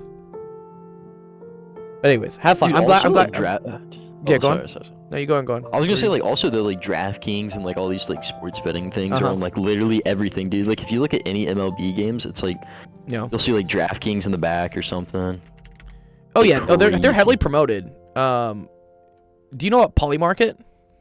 No, what's up? So this is, if you really want to get into like degenerate gambling, this is, you can gamble on fucking anything. It's similar to Predict It, but it's with crypto. But people are out, you know, like, you know, look at this, like what price will Bitcoin hit in December? And then these are all, you know, different wagers that people are putting in. And then there's, yeah, I don't know, there's graphs and things, and they did a lot with like like Trump deportation executive action in the first 100 days. People are betting on that. Trump declassifies the JFK files. What? Dude, I hope so. I hope so. Trump ends the taxes on tips, and then it's cool to see how like here we go, the White House appointee, like it's just hilarious because we really shouldn't be gambling on things like this because it starts affecting real life. Well, it is trivial, but also it affects real life. Like, if someone knows there's a massive fucking bet on someone to, for instance, become the defense secretary or blah, blah, blah, they can, like, that affects real world stuff. Yeah. Like, people will start changing, like, what happens. Yeah, actually, that one cracks me up there. Go back up to the one that says Luigi Mangalone. Oh, Mangione, so, yeah? What will Mangalone say in his manifesto? Kaczynski is at... Oh, do you know why they're saying Kaczynski? The Unabomber? Yeah. Yeah, because they found an Amazon review of Kaczynski's book that he wrote. Oh, okay. Yeah, it was a Mangione Amazon book review. So we're going a little bit What's the deal with Mangione? I don't know anything about He's the guy who executed, or supposedly, I think he's a patsy. He's the guy that supposedly shot the CEO in New York. Man, where do they have it? Amazon book review. Maybe it's on Reddit.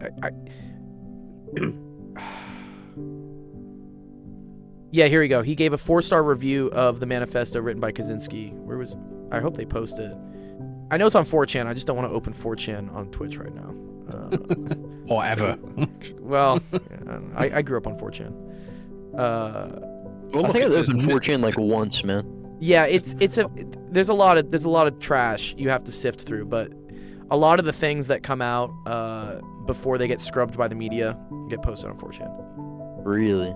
Yeah. If you ever want like the news as it's happening, you have to sift through a lot of garbage, and there's a lot of anti-Semitism. There's a lot of stuff in there, but it's there. Where's the review? They don't have his book review. His book review is actually pretty great. Oh, here it is. Where is it? Where is his book review? Oh my God! People are starting to review bomb the McDonald's because they ratted him out. That's how he got arrested is he was at McDonald's sitting down and someone identified him and called the cops and said, this guy matches the description. He's the guy you're looking for. And so now it's a very interesting dynamic, this whole situation, because a lot of the civilian population kind of supports this guy. Like, they're kind of like, I don't believe in violence. I think murder is not cool. But a lot of people are like, they see it as like a Batman form of justice, or like the Joker, I guess, maybe. Was the United Healthcare like CEO like pretty shitty, or? He was a pretty shitty guy, yeah. Well, or at least his company was really shitty. They were responsible for 33% of the healthcare claims that were submitted to them. So like so when you go get healthcare, when you say like, oh, like I broke my arm, I have to go to the doctor, you're not old enough to do this yet, but when you get healthcare, you have to submit a claim to your insurance to be like, hey, are you going to cover this? Like, I need you to cover the x-rays, because otherwise I can't pay this out of pocket. It's like 10, 15 grand. And they'll either approve or deny the request. And according to like some metrics or whatnot, United Healthcare had been denying a third of all the requests people were making to use their insurance. With one even so far, I saw they were refusing to cover the anti-nausea meds for a kid going through chemotherapy. And the doctor had to write a note. Yeah, I mean, all these things are expensive. Yeah. But I mean, that's the point of insurance. It's the point of healthcare. It's like, it's supposed to cover you so that like, if you are sick, if you're like going through some shit, that you can pay for it. And so they were rejecting these claims is what they were doing.